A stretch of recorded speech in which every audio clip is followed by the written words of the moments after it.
A Hey, 7-year-old girl buddy, slept on a wake up. stranger's motorcycle Are at we dawn, there? barefoot, Almost. Hold on tight now. bleeding, Okay. dreaming of rescue. She'd been running for 6 hours through the coldest April night Portland, Oregon had seen in a decade. Behind her, a building full of hungry children and a man who counted them like inventory. Ahead of her, nothing but hope in the memory of her mother's voice saying, "Motorcycle people are the good ones, baby. They protect people who can't protect themselves." Her name was Wren Calloway, and she was 7 years old and she weighed 42 pounds, and she had not eaten a full meal in 11 days. The last thing her mother ever told her, lying in that hospital bed with tubes running everywhere and machines beeping, their mechanical grief was about the motorcycles. About how, when she was a little girl growing up in Astoria, a group of bikers had found her wandering on the highway after her own father left her at a gas station and drove away. How they wrapped her in a leather jacket that smelled like engine oil and road dust and carried her to safety on the back of a Harley Davidson that rumbled like thunder made gentle. Wren held on to that story the way other children held on to stuffed animals, pressed it against her chest in the dark, replayed it when the closet door locked and the light disappeared and the hours stretched into forever. Motorcycle people are the good ones. So when she ran, when she finally gathered every scrap of courage her small body contained and pushed through the fire exit at 11:40 at night, while Garrett Nolan slept in his office upstairs with the door locked and a bottle of bourbon on his desk, she ran toward motorcycles. Not a police station, not a hospital, not any of the places adults told children to go. When they needed help, because Wren had tried those places and those places had not worked. She ran toward the sound her mother had described, the rumble, the chrome-catching light, the promise that somewhere in this cold and careless city, someone on a motorcycle would see her and choose to care. 6 miles, bare feet on asphalt and concrete and gravel and broken glass, left ankle screaming where she had twisted it jumping from the fire escape ladder, the bottom rung 4 feet higher than a 7-year-old could safely drop. Blood leaving dark prints on the sidewalk behind her like breadcrumbs in a fairy tale nobody was reading. She found the garage on Oakwood Drive at 5:50 in the morning, a detached garage behind a modest house on a quiet street lined with maple trees. The side door was unlocked because this was the kind of neighborhood where people still left doors unlocked, where trust was built over decades of borrowed lawnmowers and returned casserole dishes and waves exchanged across driveways on Sunday mornings. The motorcycle sat in the center of the garage like an altar, a Harley Davidson Road King black and chrome well-maintained loved. Wren could tell it was loved the way she could tell when food was made with care instead of thrown together from obligation. The chrome was polished. The leather seat was worn but clean. Someone had spent hours with this machine, and that someone Wren decided was a good person. Because her mother said so, because she had nothing left to believe in except the word of a dead woman and the shine on a stranger's motorcycle. She climbed onto the seat. It was cold. Everything was cold. The April air cut through her faded blue sweatshirt, 3 sizes too large, stolen from the donation bin at Riverside because her own clothes had been taken away weeks ago as punishment for crying too loud. Gray sweatpants hung from hip bones that jutted like small shelves beneath her skin. No shoes, no socks. Feet that looked like something from a war photograph, cut and swollen and dark with dried blood. Wren curled into the seat the way she had learned to curl into small spaces, made herself as tiny as possible, pulled the sweatshirt over her knees and tucked her ruined feet beneath her and rested her head against the gas tank and closed her eyes. In her dream, the motorcycle man came. He always came in her dreams, tall and strong with a leather vest and kind eyes and a voice that never yelled. He picked her up and put her on the back of his bike, and they rode away from Riverside and the quiet room and the wooden spoon on the kitchen wall and the sound of Garrett Nolan's laughter when children begged for food. In her dream, she was safe. The garage door opened at 6:23 in the morning. Cole Harlan stood in the doorway wearing jeans and a white t-shirt, barefoot on cold concrete, holding a coffee mug he would forget about for the next 16 hours. The April air bit at 42 degrees. Late spring in the Pacific Northwest still carried winter's edge, that particular kind of cold that gets into your bones and stays there like a guest who has overstayed but refuses to leave. He had woken late. Another restless night. Another dream about Eli. Always Eli. 25 years gone this June, and Cole still saw him every time he closed his eyes. blonde hair catching sunlight, blue eyes too big for his small face. 7 years old and already carrying more pain than any child should know how to name. The dreams had been worse lately, more vivid, more urgent, like Eli was trying to tell him something from whatever place the dead go when they leave us behind, and we are too slow or too broken to follow. Cole had planned his morning the way he planned every morning since leaving the Marine Corps 18 years ago. Coffee first, check the bike second, review the work schedule third. He was a construction foreman, had been for 12 years, ran a crew of 18 men building commercial properties across the Portland metro area. Good work, honest work, the kind that let him sleep at night, or at least it used to before the dreams came back with a vengeance that felt less like memory and more like prophecy. He had paid off this house 5 years early, lived alone, never married. The brothers joked about it sometimes, gentle ribbing about the eternal bachelor, but they understood. When you carry certain kinds of guilt, you do not burden another person with it. You just carry it alone and hope the weight does not crush you before you figure out what it means. The house sat on Oakwood Drive in southeast Portland, a quiet street, working-class neighborhood, good people who minded their own business and helped their neighbors when help was needed. Cole had lived here for 14 years, knew everyone on the block by name, waved to Mrs. Alma Pruitt every morning when she walked her terrier past his driveway, borrowed a socket wrench from Tom Johnson across the street, helped the Pratt family 2 doors down rebuild their fence after the winter storms. He walked toward the garage that Sunday morning, thinking about transmission fluid and whether the Road King needed an oil change before the chapter ride next weekend. Practical thoughts, safe thoughts, the kind that kept the memories at bay and the grief locked in the basement of his mind where it belonged. He hit the light switch and his world stopped. A child lay curled on his motorcycle, small body folded into the seat like she had tried to make herself disappear, blonde hair tangled and dirty catching the overhead bulb's harsh light, faded blue sweatshirt 3 sizes too large, gray sweatpants sliding down narrow hips, no shoes, feet dark with dried blood. For exactly 5 seconds, Cole Harlan could not breathe, could not move, could not process what his eyes were showing him. Eli. But Eli was dead, had been dead for 25 years. Died at 7 years old in a place called Pine Valley Children's Home, while Cole, 18 and powerless, watched the system fail him. Watched the adults who were supposed to protect him look away. Watched his little brother disappear into bureaucracy and neglect until there was nothing left but a small coffin and a headstone that read "Beloved Son" and a silence that lasted a quarter of a century. The child on the motorcycle stirred. The light had woken her. She opened her eyes and Cole felt the ground shift beneath him. Blue. Impossibly blue. The same shade as Eli's. That particular color between sky and ocean that people write poems about but never quite capture because language was not built to hold that kind of beauty. She saw him. Panic flooded her small face. She scrambled backward on the seat and her left ankle buckled beneath her weight. The sound she made was high and terrified. The cry of an animal caught in a trap, knowing the trapper is coming, and there is nowhere left to run. "I'm sorry," the words tumbled out fast, desperate, thick with fear and something else. A stutter. Words tripping over each other like they had forgotten how to walk in a straight line. "I didn't mean to.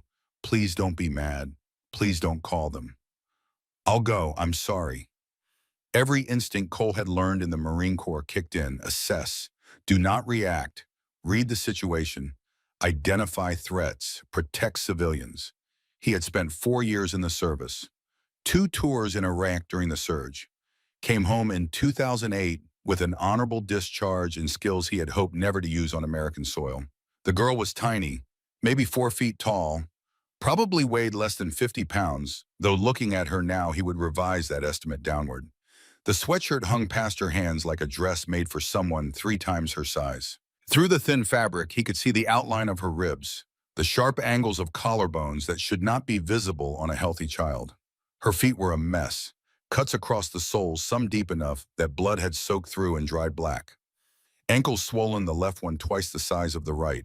She had been running hard and running far. "Who are you?" Cole kept his voice low. Steady. The same tone he had used talking down scared privates under fire and drunk veterans at bars and wounded dogs on the side of the road. The voice that said, I am not a threat. I am not going to hurt you. You are safe here. The girl tried to get off the bike despite the pain. Her movements were jerky, uncoordinated, driven by fear rather than logic. She was trying to run again even though her feet were shredded and her ankle was the size of a grapefruit and she had nowhere to go. Hey, stop. Cole knelt, dropped from 6'2" to maybe 3 feet, bringing himself below her eye level. Hands visible, open, empty, showing her he was not reaching for her, not trying to grab her, just trying to make himself less frightening to a child who had clearly learned that large men meant pain. You're hurt, let me help. She pressed against the garage wall, back flat against pegboard hung with tools, shaking so hard her teeth chattered, and whether from cold or fear, Cole could not tell. Probably both. I'm not mad. I'm not going to hurt you. What's your name? The question seemed to surprise her, like maybe nobody had asked her name in a long time, like maybe she had become a number or a bed or a problem to be managed rather than a person with a name that someone had chosen with love. She swallowed hard. When she spoke, her voice was barely a whisper. Ren, okay, Ren, why are you in my garage? She looked at the motorcycle. Tears streamed down her dirty face, cutting clean tracks through the grime like rivers through a desert. When she spoke again, her words came out broken, like she had to pull each one from somewhere deep and painful, a well that had almost run dry. I wanted to sleep on the motorcycle. My mom said motorcycle people are good. They protect people. I'm sorry, I'll leave. Something cracked open in Cole's chest, old scar tissue tearing. Memories he had buried so deep he thought they were gone, flooding back with the force of a river breaking through a dam. A kid wanting to sleep on a motorcycle, wanting to feel safe, choosing chrome and leather in the hope of a stranger's kindness over whatever she had left behind. What kind of desperation drives a child to a stranger's garage instead of somewhere safe? He knew the answer, had lived it, had watched Eli live it and die from it. You ran away from somewhere. She nodded, could not seem to speak anymore, like she had used up all her words and now only had tears left. From where a whisper, barely audible. Riverside. Cole knew the place. Everyone in Portland knew the place. Riverside Children's Home on Elm Street. Big old building. Formerly a private school, converted to a residential care facility in the 90s. State licensed. Supposedly reputable. One of those places people in the community pointed to with pride. Look what we do for orphans. Look how much we care. The facility on Elm. Another nod. Why did you run, Ren? She looked at his face. Really looked. Seeing past the tattoos that ran from his wrists to his shoulders, past the beard and the early morning roughness and the size of him that should have been terrifying to a child her age and her experience. She saw something there that made her gamble everything on a stranger. You look like my brother. Cole went still. Her voice was small and broken, carrying a weight no 7-year-old should know how to carry. He went away. Everyone goes away, but you have a motorcycle. In my dreams, the motorcycle man saves me. My mom said they protect people. She looked down at her ruined feet. Please don't send me back. The words hit Cole like shrapnel. Brother, motorcycle man, dreams of rescue. Please don't send me back. He stared at the blonde hair, the blue eyes, the age that could not be anything but 7. Eli's age, Eli's coloring. Eli's desperate hope that someone, anyone would see him and choose to help. What's your brother's name? Confusion crossed her face. I don't have a brother. I meant you look like the man in my dreams. The motorcycle man. She flushed embarrassed like she had been caught in a lie that was not a lie but something more fragile. Something she had built in the dark to keep herself alive. I made him up to feel better. He has a motorcycle and he rescues kids. It's stupid. It's not stupid. Cole reached behind him, slowly, telegraphing every movement the way you move around a wounded animal. Ren flinched anyway, small body tensing for a blow, and that told him more than any words could. She was used to being hit, expected it, prepared for it the way you prepare for weather. Not a matter of if, but when and how hard. He pulled off his leather vest. Hell's Angels patches worn smooth from 12 years of wear, still warm from his body heat. The vest that marked him as Sergeant-at-Arms for the Portland chapter. The vest that meant brotherhood and loyalty, in a code that went deeper than any law written on paper. He held it out to her. You're freezing. Put this on. Ren stared at the vest like it was something holy. Did not move. Did not reach for it. Like she had learned that gifts came with conditions and kindness came with a price, and nothing was ever free for children like her. You're not calling them, not unless you want me to, she shook her head. Violent, whole body involved in the negation, every muscle and bone and sinew screaming, no, then I won't. Why? The question hung in the cold air between them. Why would a stranger help? Why would anyone help when the whole world seemed built on looking away, on filing reports that went nowhere, on trusting the man in charge because he smiled nicely and kept his paperwork clean? Cole felt 25 years of locked grief rising in his throat, felt Eli's ghost standing beside him. 7 years old forever, waiting to see if his big brother had learned anything at all from failing him. Because someone should have helped my little brother. Nobody did. He died. I'm not making that mistake again. Ren's eyes went wide. Your brother Cole nodded, had to force the words past the tightness in his chest that felt like a fist closing around his heart and squeezing. His name was Eli. He was 7. Same age as you. Blonde hair, blue eyes, just like you. What happened to him? Bad place, like where you came from. He died there. Understanding dawned on her small face. The kind of understanding that should not be possible for a child, but was because she had lived through her own version of that darkness and recognized a fellow survivor when she saw one. Two people standing on opposite sides of the same wound, separated by 25 years and connected by the particular grief of knowing that the system built to protect children sometimes devoured them instead. You couldn't save him. Cole felt tears come.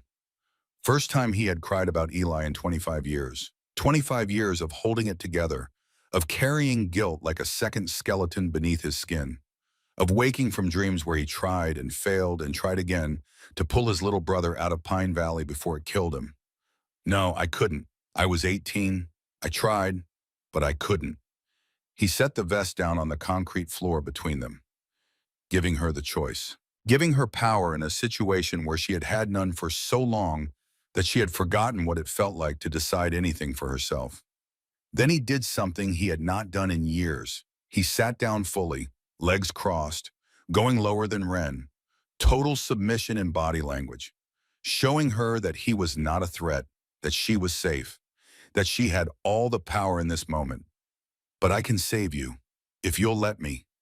Ren was barely breathing. You want to help me? Cole's voice broke, cracked right down the middle like a bean that had been holding weight too long. I've spent 25 years trying to make up for failing my brother. You show up in my garage, same age, same eyes, looking just like him, sleeping on a motorcycle because you dreamed someone would save you. Yeah, I want to help you. I need to help you. What if nobody believes me? Nobody ever believes me. Cole pulled out his phone. Old iPhone, cracked screen, case held together with electrical tape. Working man's phone. Practical. I'm not nobody. I'm Reaper. I've got 47 brothers who protect people. We're going to make them believe you.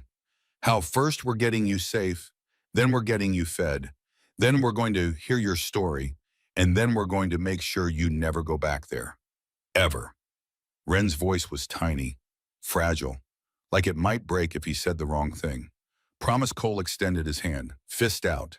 The way the brothers greeted each other, the way men made promises that meant something. I promise, on Eli's memory. Brothers.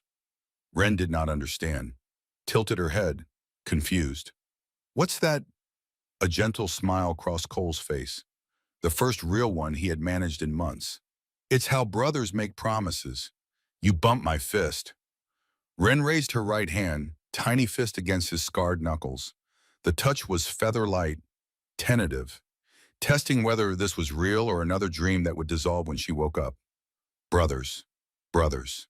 Cole helped Ren to the house. She would not let the vest leave her shoulders, clutched it like a lifeline, like it was the only thing keeping her from floating away into the cold morning air and disappearing the way children in the system disappeared every day, quietly, without fanfare, without anyone noticing until it was too late. The kitchen was small and clean. Cole lived alone but kept the place maintained. Military habits died hard. Dishes done, counters wiped, floor swept. Everything in its place. Order against the chaos that lived inside his head. He got Ren sitting at the table, made hot chocolate the old way, milk and cocoa powder and sugar on the stove, the way his mother used to make it before she died, before the accident that took both parents and left two brothers orphaned, one old enough to fend for himself and one too young to understand why the world had suddenly become so dark. He put bandages on the bleeding feet, working carefully, trying not to cause more pain than necessary. The left ankle was swollen badly, sprained for sure, maybe worse. She needed a doctor, needed x-rays, needed things Cole could not provide in a kitchen at 6:30 in the morning. But first she needed to be warm and fed and safe enough to talk. Ren sipped the hot chocolate, first warm thing in hours, maybe days. Her hands shook holding the mug, and Cole noticed how thin her fingers were. Bird bones, breakable. She started talking, quietly. I've been at Riverside for 6 months, since my mom died. The words came slowly at first, like she was testing them, seeing if Cole would interrupt or dismiss or tell her to stop lying. When he just listened, nodding occasionally, she went faster. Director Nolan, he's not nice. Understatement. Cole recognized it, the way abused children minimize their trauma because the full truth is too big to say out loud. Because saying it all at once would mean admitting that the world is as terrible as they suspect it is, and that is a weight that can break an adult, let alone a child. He locks us up. He doesn't feed us enough. I lost weight. Ren lifted the too large sweatshirt. Cole's jaw clenched until his molars ached, ribs visible through skin, sternum prominent, hip bones jutting like shelf brackets beneath tissue paper. A 7-year-old child should not look like that, should not have countable vertebrae and hollow spaces where flesh should be. He hits us with a wooden spoon if we talk too much or cry, and he locks us in a closet, the quiet room, in the dark, for hours. I was in there for 28 hours once. I counted. Cole wanted to put his fist through a wall, wanted to drive to Riverside right now and introduce Garrett Nolan to the kind of violence he had learned in Fallujah, wanted to make him feel every ounce of fear he had inflicted on children who could not fight back. He did not. He just listened, because that was what Ren needed, someone who would listen without interrupting, without explaining away, without making excuses or asking what she had done to deserve it or suggesting that maybe she was confused. Ren showed him welts on the back of her legs, yellow-green bruises, healing but distinct, clear pattern of something rigid striking soft flesh. The kind of marks that told a story no child should have to tell. This is from 2 weeks ago. I asked for more food at dinner. He hit me 5 times. Then he locked me in the quiet room overnight. Tears streamed down her dirty face. I told teachers. I told the doctor. I told police when the neighbor lady called them. Nobody believed me. They all believe Mr. Nolan because he's a grown-up and he has papers, and I'm just a kid nobody wants. Then Ren did something that changed everything. She reached into the pocket of her oversized sweatshirt and pulled out a phone. Old Nokia flip phone. The kind that stopped it being manufactured a decade ago. No service, could not make calls, battery held together with hope in electrical tape. But it could record. I found this in a donation box. It doesn't make calls, but it can record. Mwah. Cole leaned forward. Ren's voice steadied. Something shifted in her small face. The fear was still there, but underneath it, something harder. Something that looked like determination. Like the decision she had made to record this conversation was the first moment in 6 months where she had felt any power at all, and she wasn't letting go of it. 7 days ago, I heard Mr. Nolan talking on the phone. The air vent goes from my room to his office. Nobody believed me when I told them, so I got proof. She pressed play with fingers that shook. The speaker was tiny, cheap, but the voice came through clear. Greg, I need you to adjust the books again. State audit is in June.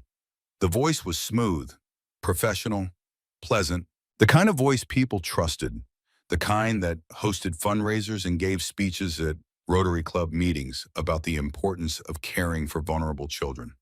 A pause. Another man's voice tinier through the phone speaker. Garrett, we're pushing it. You're taking a lot out. That's nearly half the food budget. Garrett Nolan laughed. Casual, easy, like he was discussing weather or sports scores. These kids eat too much anyway. I cut breakfast to 3 days a week. They were fine.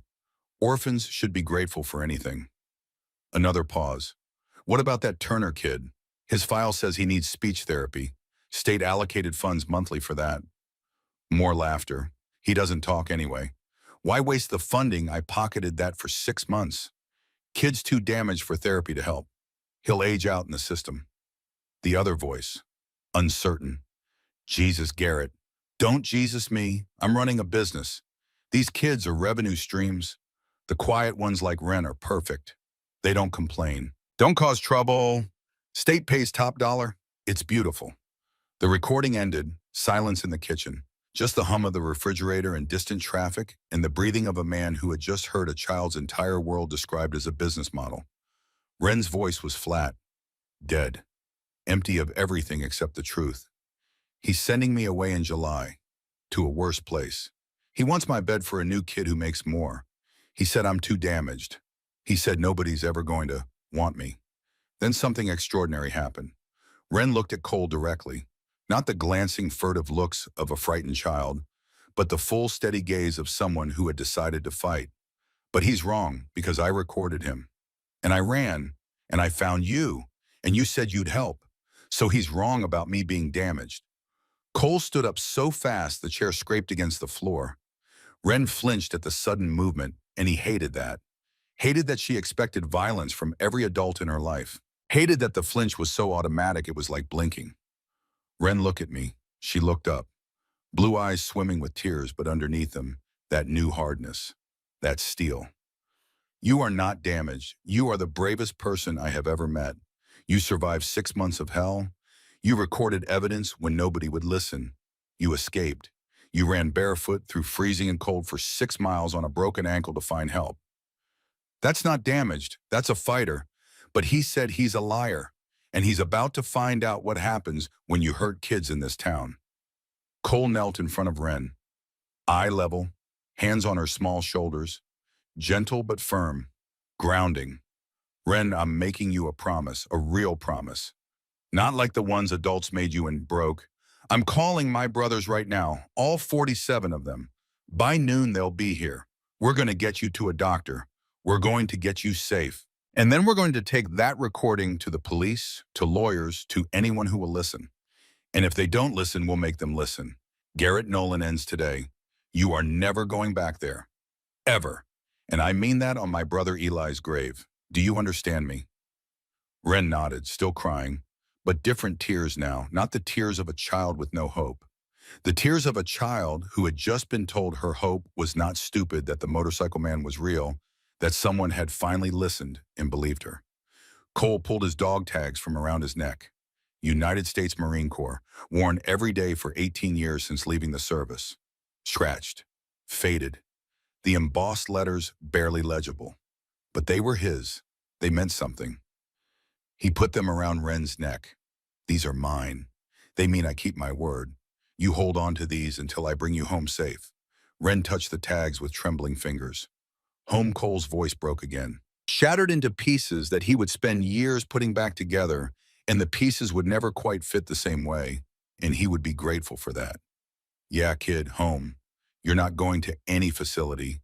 You're staying with me. If you want to. You want me. The question? Killed him, 7 years old and already believing nobody could want her, already internalizing the message that she was disposable. Revenue stream, damaged goods, a bed to be filled by someone more profitable. The day Eli died, I made a promise I'd never let another kid suffer if I could stop it. You showing up in my garage, that's not coincidence.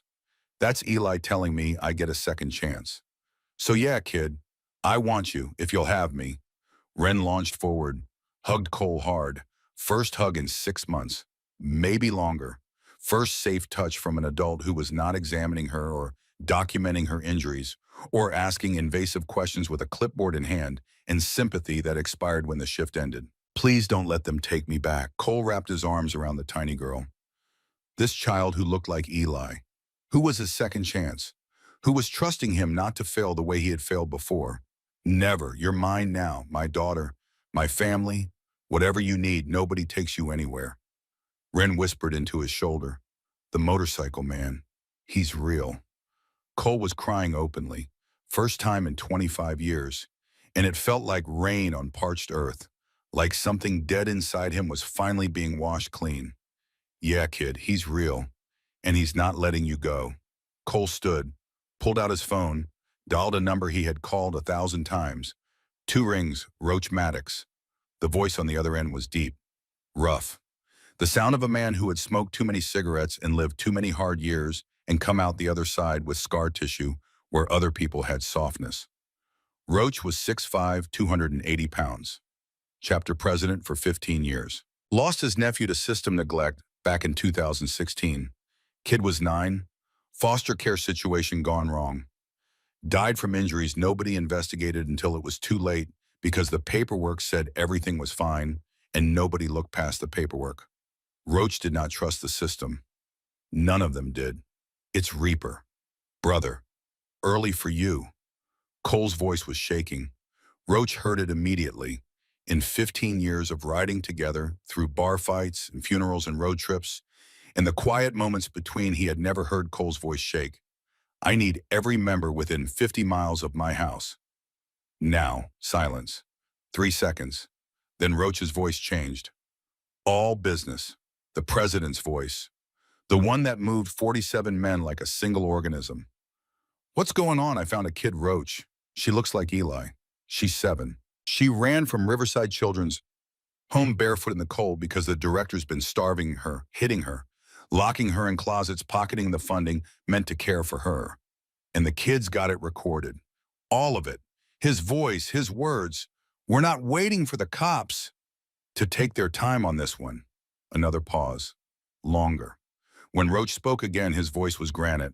How fast can you get her safe? She's safe now. She's with me. Good. A beat. We ride in 1 hour. Nobody touches your girl. The line went dead. Cole looked at Wren. She was watching him with wide eyes, the hot chocolate forgotten on the table. The vest still wrapped around her shoulders like armor, his dog tags hanging against her chest like a promise made visible. You ever see a lot of motorcycles at once? She shook her head. You're about to. 47 minutes later, the rumble started. Wren was in Cole's living room by then, clean, showered, wearing one of his old Marine PT shirts that hung to her knees like a dress. The shower had been difficult. She had been terrified of the bathroom, of closed doors, of being locked in. Cole had stood outside the whole time, door open, talking to her through the steam, so she knew he was there. So she knew she was not trapped. Ankle wrapped now, feet bandaged, hot chocolate replaced with toast and scrambled eggs that she had eaten too fast like she expected someone to take the food away. Cole had to tell her to slow down, gentle, explaining that there was more if she wanted it, that food was not a weapon here, that she could eat until she was full and then eat again if she was still hungry, that nobody in this house would ever punish her for being hungry. The sound began low, distant, like thunder rolling in from the coast. Then it grew and grew and grew until the windows vibrated and the dishes in the cabinet hummed and the floor itself seemed to pulse with the heartbeat of 47 Harley-Davidson engines converging on a quiet street in southeast Portland. Cole walked to the window. Wren followed, limping but curious. The vest dragged on the floor behind her, too big, but she would not take it off. Could not take it off. It was the first thing anyone had given her in 6 months that did not come with conditions. The street was filling with motorcycles. 1, 12, 20. They parked in formation. Tight, disciplined. Riders dismounting in near silence despite the size of the machines. Harleys mostly. Road kings and street glides and fat boys. Chrome catching morning light like a row of mirrors reflecting the sun. Leather and denim and patches that marked them as brothers. By 8:30:47, motorcycles lined Oakwood Drive. Neighbors came to windows. Stared. Mrs. Alma Pruitt stood on her porch with her terrier hand over her mouth. The Johnsons across the street filmed on their phones. 2 houses down, someone called the cops probably, but that was fine. Let them come. Let everyone see. Wren pressed against Cole's side. Are they mad? No, kid. They're here for you. The front door opened. Roach walked in first. Had to duck under the frame. 6'5" meant most doorways were obstacles. Behind him came the others, one by one. filling Cole's small living room with leather vests and tattooed arms and beards and scarred faces. Men who looked dangerous because they were, but who channeled that danger into protection instead of destruction. Roach looked at Wren. His expression softened immediately. This giant of a man, this president of one of the most notorious motorcycle clubs in the country. He knelt down, and even on his knees, he was still taller than Wren. "Hey there, I'm Roach." Wren's voice was barely audible. "You're really big." A smile broke across Roach's weathered face. "Yeah, but I'm really gentle. Your name's Ren. Nod. Cole called us because he says you need help. Is that true?" Another nod. "Okay, we're going to help. But we need to know what happened. Can you tell us?" Ren looked at Cole, seeking permission, seeking safety. The look of a child who had learned to check with adults before speaking, because speaking without permission meant the quiet room. Cole nodded. "It's okay, they're safe." So Ren told the story again, slower this time. More details. 6 months at Riverside Children's Home. Director Nolan. Locked dormitories. One bathroom for 9 kids. Broken heater. Food locked in pantry with a combination lock only Nolan knew. Wooden spoon hanging on the kitchen wall. The quiet room. 28 hours in the dark. 112 times through the alphabet. The room was silent except for Ren's small voice. 47 men listening, jaws clenched, hands curled into fists. But nobody moved, nobody shouted, nobody interrupted. When she mentioned the recording, every head turned. "Can we hear it?" Roach's voice was gentle, but his eyes were not. His eyes were the eyes of a man who had lost his nephew to a system that looked away and had spent every day since then making sure he never looked away himself. Ren played it. The men listened. The smooth professional voice of Garrett Nolan talking about revenue streams and damaged kids and pocketing therapy funds. Talking about Ren like she was livestock. Inventory. Product. When it ended, Roach stood, looked around the room at his brothers, all in favor of full mobilization. For a moment, nothing. Just the ticking of the clock on the wall and distant traffic outside, and the collective breathing of 47 men making a decision. Then every single hand went up. Not a moment's hesitation. Not a single dissenting voice. 47 men voting unanimously to help a girl they had just met because she had been brave enough to run and smart enough to bring proof and desperate enough to trust strangers because every institution designed to help her had failed. Roach nodded. "Reaper, your point on this. What do you need?" Cole had spent the last hour thinking about exactly this, about what Ren needed, about what would hold up in court, about how to make sure this time the system worked. "Shepard, I need emergency custody paperwork filed." A man stepped forward. Shepard Klein, 49 years old, actual family law attorney, 23 years practicing. He had joined the club in his 30s after his daughter died in a custody dispute gone wrong. Judge ruled against him. Ex-wife's boyfriend was the danger. Daughter paid the price. Shepard spent his days in courtrooms fighting for kids nobody else wanted to fight for. "I'll have an emergency custody petition filed within 90 minutes. We'll get a hearing scheduled for tomorrow." Cole continued. "Tessa, I need a full medical exam, documented, photographs, everything." Dr. Tessa Rourke stepped forward. 47 years old, nurse practitioner, specializing in pediatrics. Worked at a manual hospital during the week. Rode with the club on weekends. Her sister had died in foster care in the 80s. Some wounds never healed, but you could at least make sure nobody else got the same ones. "I'll examine her here. Document everything. Medical affidavit for court. Body. I need that recording extracted and certified. Body Sims, 34, IT specialist. Computer forensics, ex-Army military intelligence. Ran a cybersecurity consultancy for half the law firms in Portland. Knew how to make digital evidence admissible in ways that defense attorneys could not challenge. Give me the phone, I'll have certified copies within the hour. Dutton, I need you to make calls. Police, child services, media if necessary." If Dutton Harlan stepped forward last. 68 years old, Cole's uncle, chapter founder. Started the Portland chapter in 1991 after coming back from the Gulf War with nothing but a motorcycle and a belief that brotherhood mattered. Retired mechanic now, but still sharp, still connected, still the moral center of the chapter. The man the brothers turned to when they needed not just direction, but conscience. He had known Eli, had been at the funeral, had watched Cole carry guilt for 25 years, and had carried his own share of it because Dutton was the one who had told 18-year-old Cole to trust the system. Let the process work. They're professionals. They know what they're doing. The worst advice he had ever given, and he had spent a quarter century trying to make up for it. Dutton looked at Wren, then at Cole. His voice was thick with something that had been waiting 25 years to be said. Eli sent you this girl. Take care of her the way you couldn't take care of Eli. This is your second chance. Don't waste it. Cole nodded. Could not speak. Roach addressed the room. We do this right. Legal, clean, no mistakes. Because if we mess this up, Wren goes back. Understood, 46 voices in unison. Understood. Then let's move. The next 6 hours were a blur of coordinated efficiency that would have impressed any military commander. Dr. Tessa Rourke examined Wren and Cole's bedroom. Gentle, thorough, professional. She documented everything with the clinical detachment of someone who had seen too much abuse but still cared deeply. Weight 42 pounds, should be 48 to 52 for age 7. Severe malnutrition, height 3 feet 9 inches, small for age.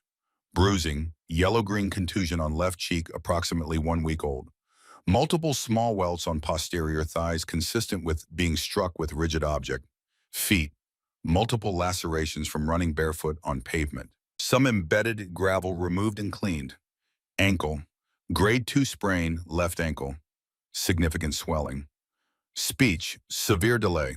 Speaks at approximately 3-year-old level despite chronological age of 7. Stutters under stress. History per patient indicates normal speech development until 6 months ago. She took photographs, measured, made notes. Her face was professionally blank, but her hands shook slightly when she helped Wren back into the oversized shirt. You're going to be okay, sweetheart. You're safe now. Body worked on the recording at Cole's kitchen table. Laptop open, cables running to the Nokia phone. He extracted the audio file, made 5 certified copies, timestamped them. Verified the metadata showing recording date 7 days prior, burned copies to disk, uploaded to a secure server, created chain of custody documentation that would hold up in any courtroom in the country. This is admissible. Clear audio, identifiable voices, no evidence of tampering. Any decent prosecutor can work with this.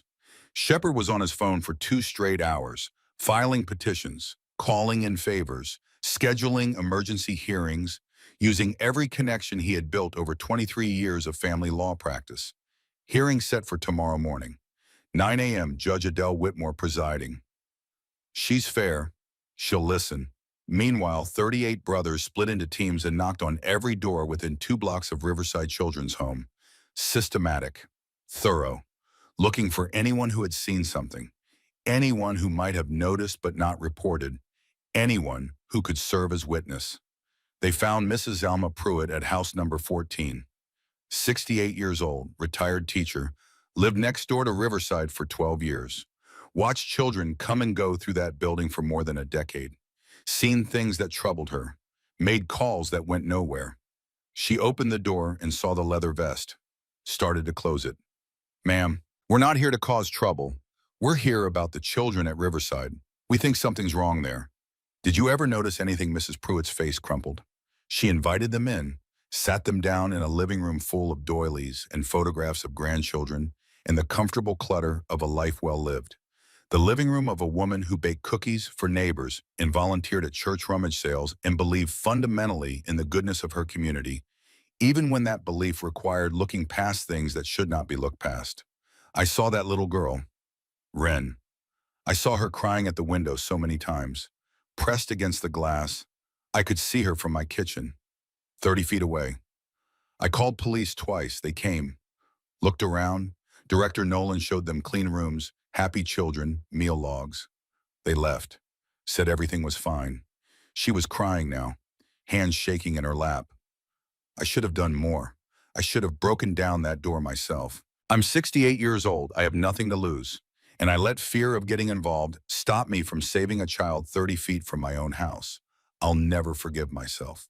Would you be willing to testify to what you saw? Yes. Anything. Please, I should have spoken up sooner.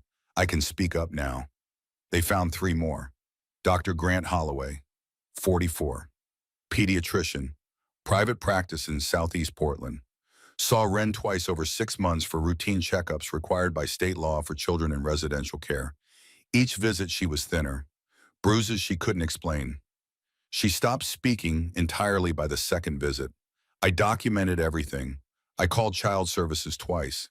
They said the facility was licensed.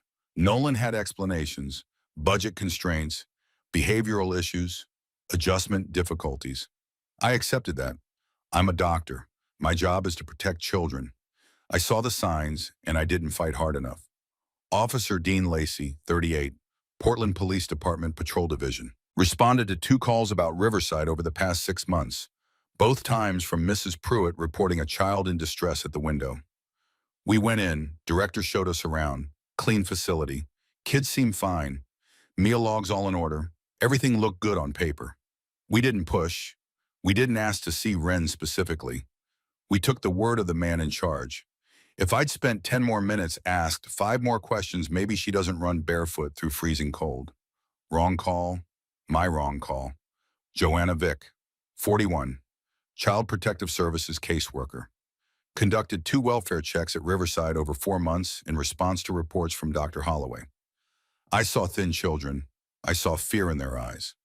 No one had explanations for everything. Budget constraints, grief behaviors, trauma responses from losing parents. I wrote reports that said facility meets standards. I was carrying 43 active cases. I prioritized paperwork over instinct. A 7-year-old ran away barefoot because the system I represent failed her. By 5 in the afternoon, they had everything. 4 witness statements, 1 medical affidavit, 1 certified audio recording, 1 emergency custody petition, 1 CPS report documenting systemic failures, and 47 bikers ready to make sure the system listened this time. Roach gathered everyone back at Cole's house. Wren was asleep on the couch by then, dog tags still around her neck. Cole's vest still wrapped around her like a blanket. Exhausted from the day, from the fear from finally being somewhere safe enough to let her guard down for the first time in 6 months. Roach spoke quietly so he would not wake her. We go tomorrow. Courthouse, 9 a.m., all of us. We fill that courtroom. We show that judge this kid has a family.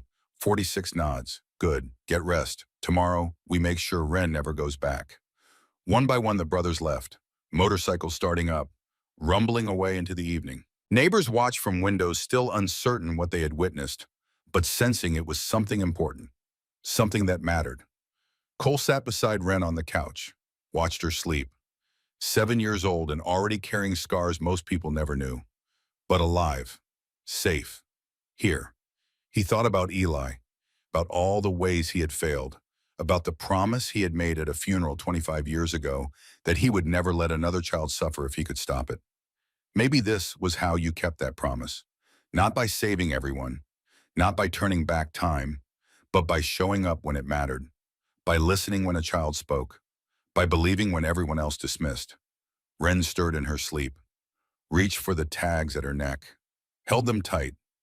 Cole pulled a blanket over her, tucked it around the small shoulders, made sure she was warm. His phone buzzed. Text from Shepard. Nolan has hired legal counsel Thomas Voss of Voss & Associates. They're preparing to file a counterclaim. Interference with legal custody, possibly kidnapping. They're going to try to take her back. Cole stared at the message, then at Wren, sleeping peacefully for maybe the first time in months. Trusting him, depending on him. He typed back, let them try. Then he set the phone down and sat in the dark and watched over his daughter. Because that was what she was now, not on paper, not yet, but in every way that mattered, in the way that a man who had failed one child could look at another and say, not again, not this time, not while I'm still breathing. She was his. Tomorrow they would go to court. Tomorrow they would face Garrett Nolan and his lawyers and a system built on bureaucracy and skepticism and the presumption that men in suits were more trustworthy than men in leather. Tomorrow they would fight for a little girl who had run through the cold because nobody else would listen. But tonight she was safe. She was home. She was his. And that was enough. Monday morning arrived cold and clear. April 29th, 24 hours since Cole found Ren in his garage. 24 hours that had cracked open a life he thought was sealed shut and poured something into it that felt terrifyingly close to purpose. The sun rose at 6:14, painting Portland's east side in pale gold light that made the wet streets shine like polished brass. Cole had been awake for 2 hours already, had not really slept. Every time he closed his eyes, he saw Ren's face superimposed over Eli's. Two children, same age, same need, separated by 25 years, and a chance that felt less like luck and more like providence.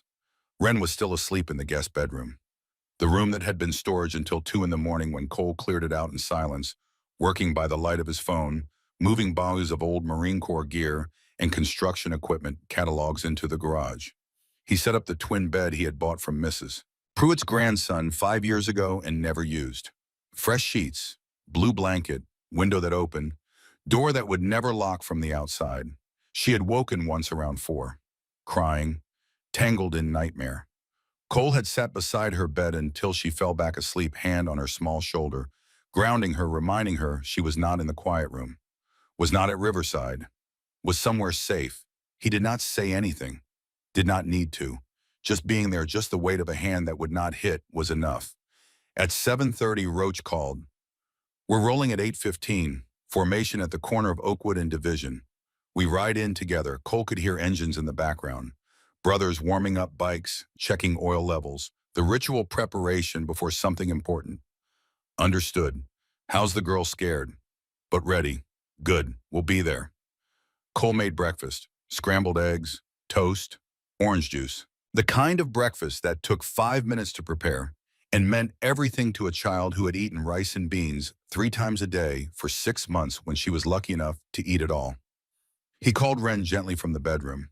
She appeared in the doorway wearing the same oversized Marine PT shirt, hair tangled from sleep, eyes wide and uncertain, the dog tags catching light at her chest.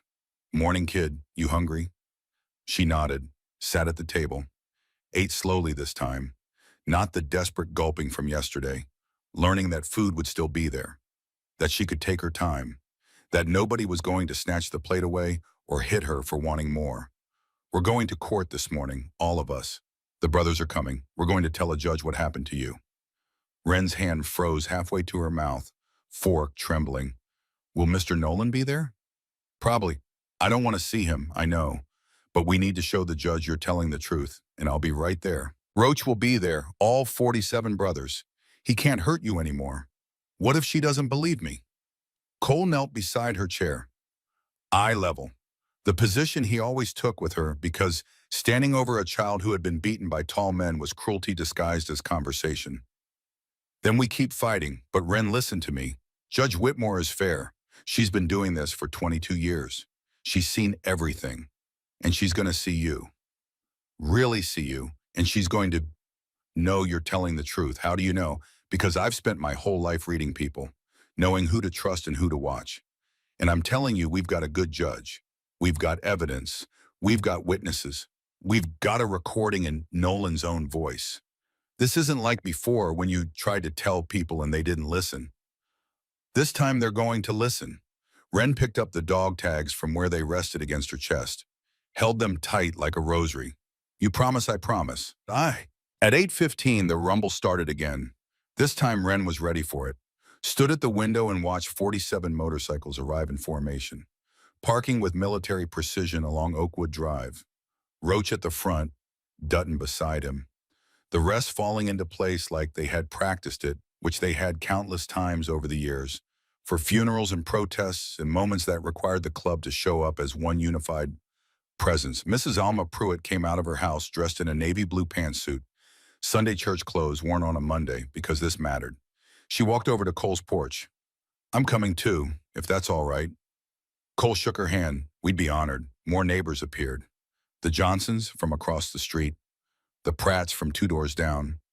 People who had lived on this block for decades, who had watched Cole come and go, who had seen the commotion yesterday and wanted to understand. Word had spread the way it does in working-class neighborhoods where people actually talk to each other, over fences and on porches and through phone calls that started with, "You won't believe what's happening on Oakwood." By 8:30, 20 civilians were ready to follow 47 motorcycles to the courthouse. Roach approached the porch, looked at Wren. "You ready, little sister?" She nodded. Cole had found her clothes that fit better. Small jeans from a donation run Dr. Tessa Rourke had brought over last night. A purple t-shirt, sneakers that were close to the right size. Her hair was clean and braided. Dutton's wife had done it that morning, gentle hands working through tangles while telling Wren about her own daughter grown now, safe now, but who had needed help once too. Roach held out his hand. Wren took it, small fingers disappearing in his massive palm. "Let's go show them who you are." The ride to Multnomah County Courthouse took 17 minutes. 47 motorcycles moving through Portland's morning traffic in formation. Perfect pace. Steady. Cars pulled aside. People filmed from sidewalks. The sound was massive, unavoidable. A rolling thunder that announced something important was happening, and the city was going to have to pay attention, whether it wanted to or not. Cole rode with Wren in his truck. Could not put her on a bike. Not with that ankle. Not without proper gear. But she watched through the window as the motorcycles surrounded them. Protective. Purposeful. They're like knights. Wren's voice was small but awed. Like in the stories. Cole smiled. First smile that felt real and longer than he could remember. Yeah, kind of like that. The courthouse parking lot filled with chrome and leather. 47 bikes parking one by one in the overflow section. Engines cutting off almost in unison. The sudden silence after all that noise felt heavy, expectant, like the building itself was holding its breath. Security at the entrance tensed. Hands moved toward radios. 3 armed guards watching 47 bikers approach in disciplined rows. 200 pounds of leather and chrome per man, walking toward metal detectors. Roach walked point, hands visible, open, non-threatening. Stopped 10 feet from the entrance. "We're here for a custody hearing. Courtroom 4B, Judge Whitmore." 9 o'clock. The lead guard, a man named Patterson, who had worked courthouse security for 15 years and had seen everything from fistfights to bomb threats, looked past Roach at the sea of patches and beards and tattoos. "All of you, yes, sir. We're family." Patterson hesitated, checked his roster, looked at the line of people waiting to enter his courthouse, looked back at Roach. Harlan custody petition. Harlan versus state. That's right. A long look. Assessment. Decision. Metal detectors. Single file. No exceptions. Understood. They filed through security. Patient. Respectful. Removing wallets. Keys, belts. Pocket knives. No complaints. No attitude. Just 47 men who understood that showing respect to process was part of winning. That you did not fight the system by giving it reasons to dismiss you. By 8:40, courtroom 4B was standing room only. Wren sat in the front row between Cole and Dutton. Shepard Klein sat beside them, briefcase open documents, organized in neat stacks that represented months of other people's failures condensed into legal arguments. Behind them, 46 brothers filled every bench. Mrs. Pruitt sat in the second row, Dr. Holloway and Officer Lacey beside her. Joanna Vick in the third row alone, separated from her CPS colleagues who had chosen not to come. The bailiff entered at 8:55, looked at the packed courtroom, at 47 bikers standing at attention, at one small girl in the front row wearing dog tags and looking terrified. All rise. Everyone stood, in unison. The sound of that synchronized movement was like a physical force. Like the building itself was responding to the presence of 47 men who had decided together that one child's life was worth showing up for. Judge Adele Whitmore entered through the side door, 58 years old, 22 years on the bench. She had seen everything the family court system could throw at a person. Child abuse cases, custody battles, parents fighting over children like property. She had made hundreds of decisions, some good, some bad. Some she still thought about late at night when sleep would not come, and the faces of children she had failed floated up from wherever she kept them during daylight hours.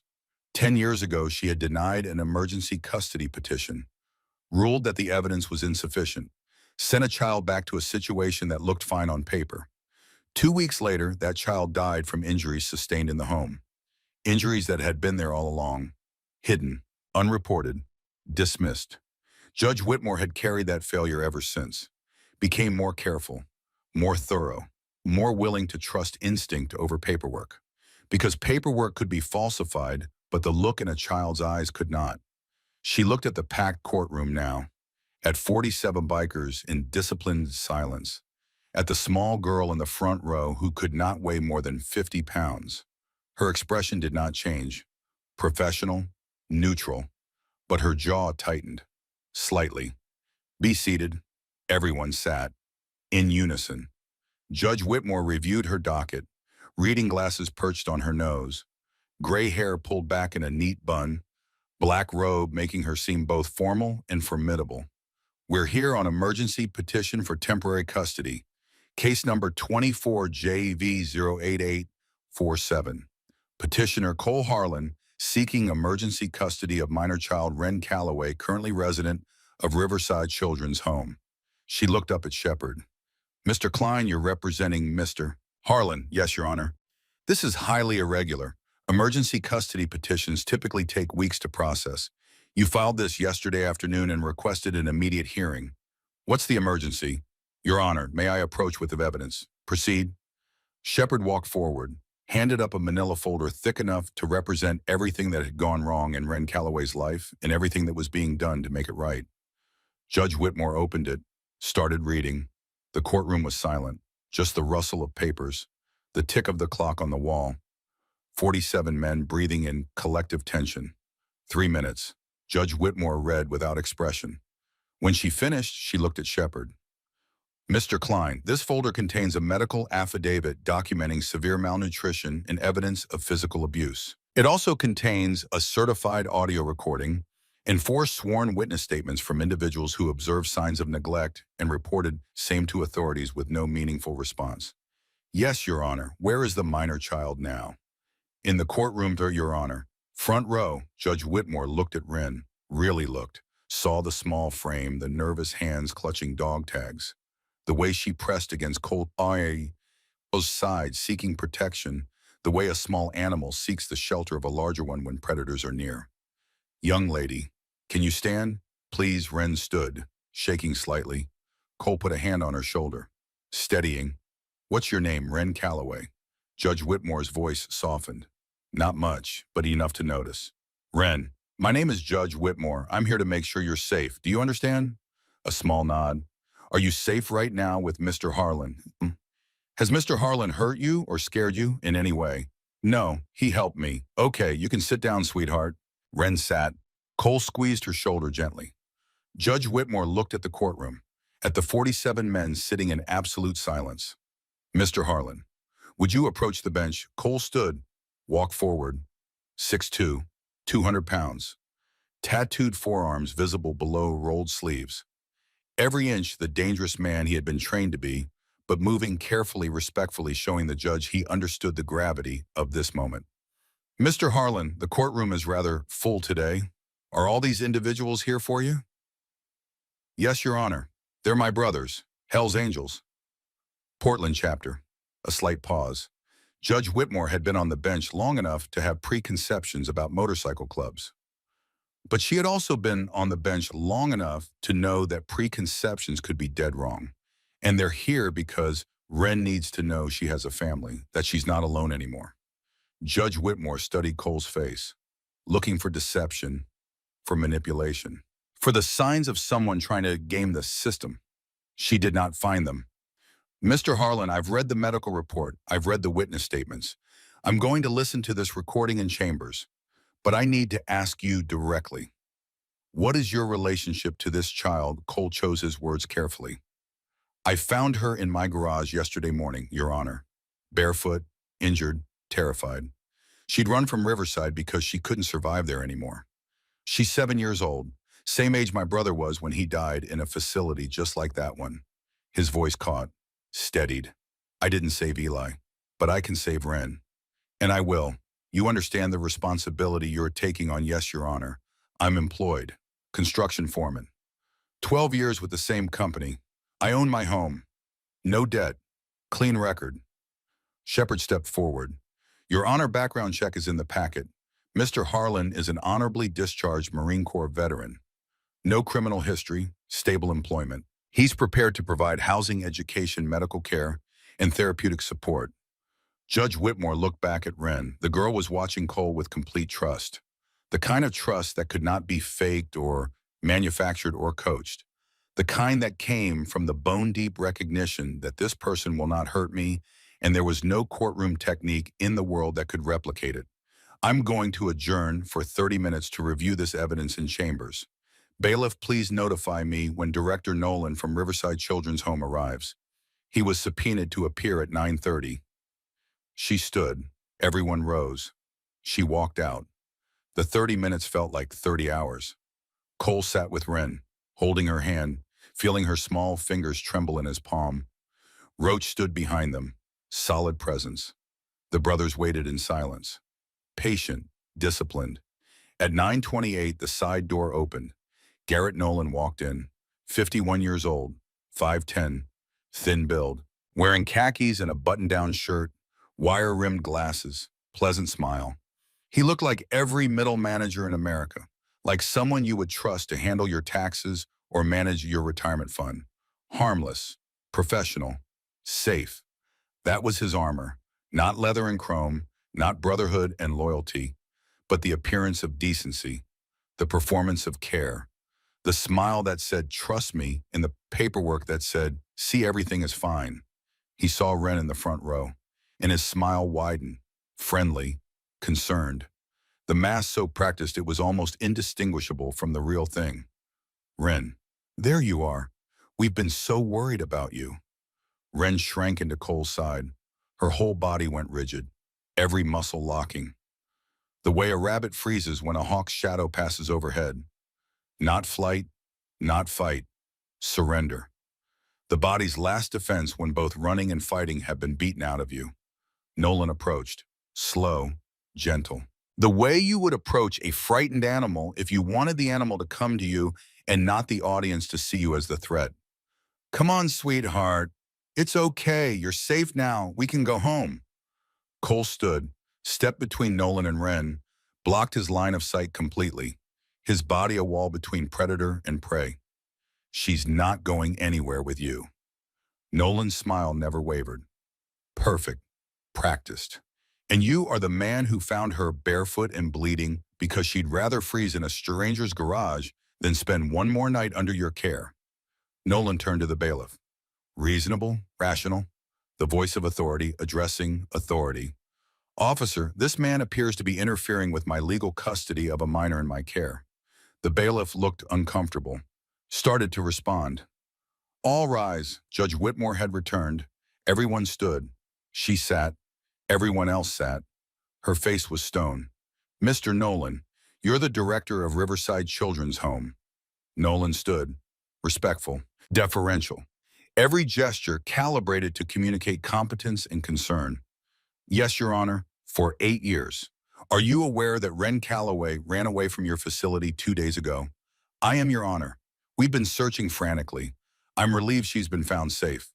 Mr. Nolan, I've just spent 28 minutes listening to a recording. Would you like to hear it?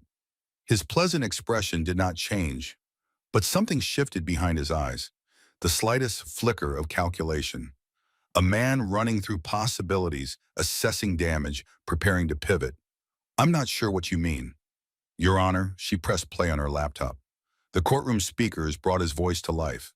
Clear, unmistakable. These kids eat too much anyway.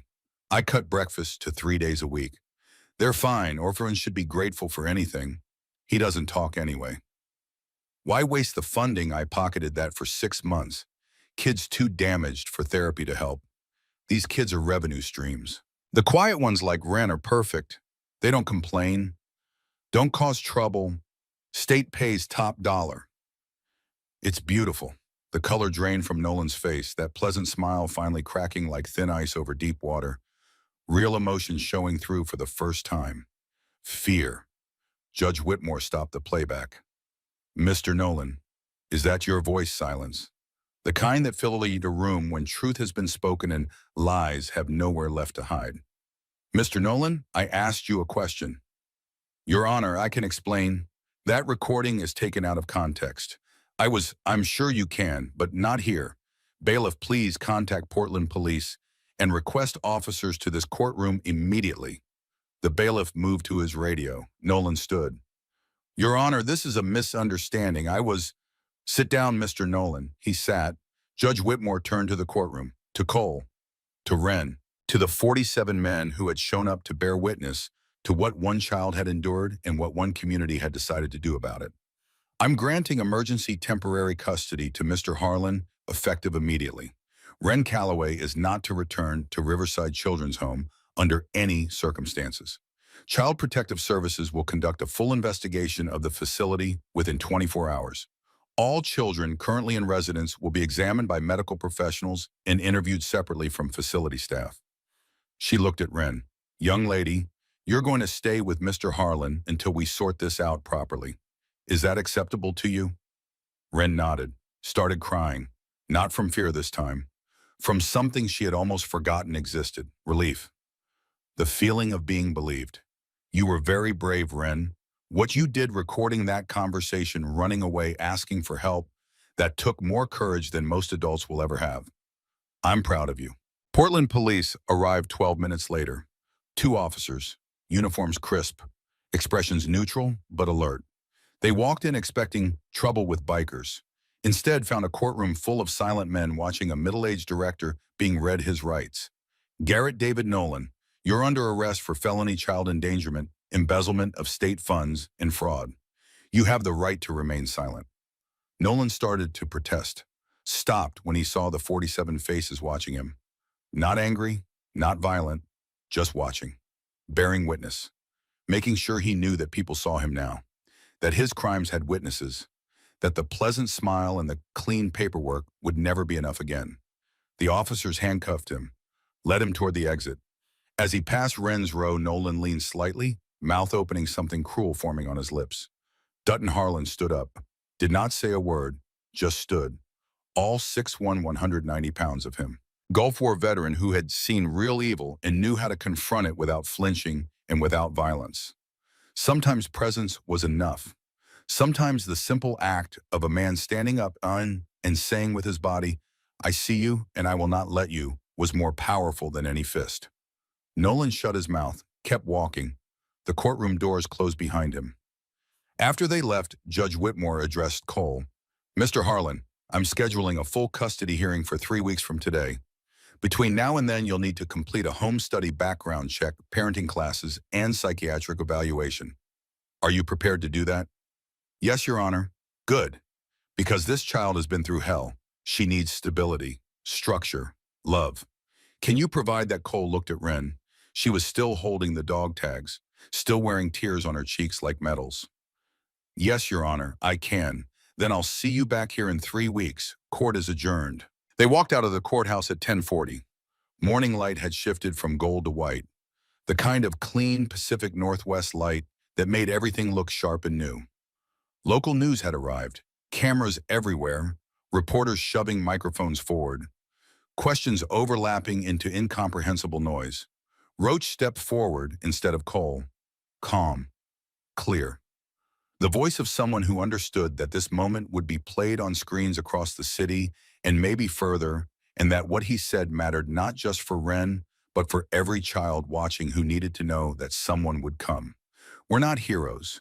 We're just people who saw a kid in trouble and decided to help. The real hero is Wren. She saved herself. She was brave enough to run, brave enough to record evidence when no adult would listen. We just made sure the system finally paid attention. What about the other children at Riverside? CPS is investigating as we speak. Every child will be examined. Every report will be reviewed. What message do you have for people watching? Roach looked directly at the camera. Portland morning light catching the gray in his beard and the scars on his knuckles and the patches on his vest. Pay attention. Listen when a child hesitates. Ask the uncomfortable questions. Because Wren tried to tell 4 different adults what was happening. 4 different people who had the power to help. And they all walked away. Don't be that person. Care enough to intervene even when your voice shakes. By noon, the story was everywhere. Local news, state news, national by evening. By 3 in the afternoon, Child Protective Services had arrived at Riverside with police escort. They found exactly what Wren had described. 9 children in one dormitory, beds too close together, room too cold, broken heater that had not worked in months, windows painted shut, fire code violation, bathroom door hanging crooked on broken hinges, kitchen pantry locked with a combination lock. Only Nolan had known the code. Food supplies minimal. Expired bread, rice, beans, nothing fresh, nothing resembling the balanced meals the state funding was supposed to provide. The quiet room, 5 by 5 feet, supply closet converted to punishment cell, no windows, no light, lock on the outside, scratches on the inside of the door where small hands had clawed trying to get out.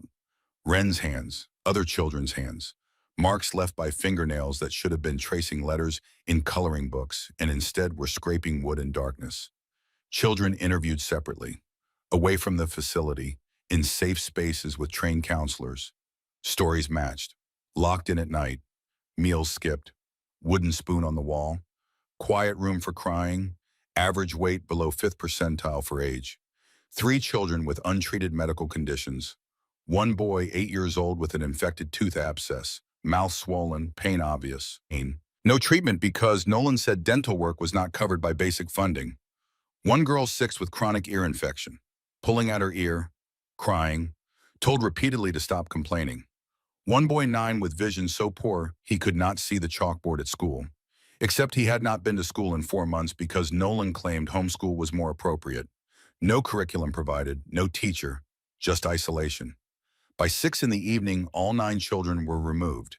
Emergency foster placements arranged, medical evaluations scheduled, trauma counselors assigned.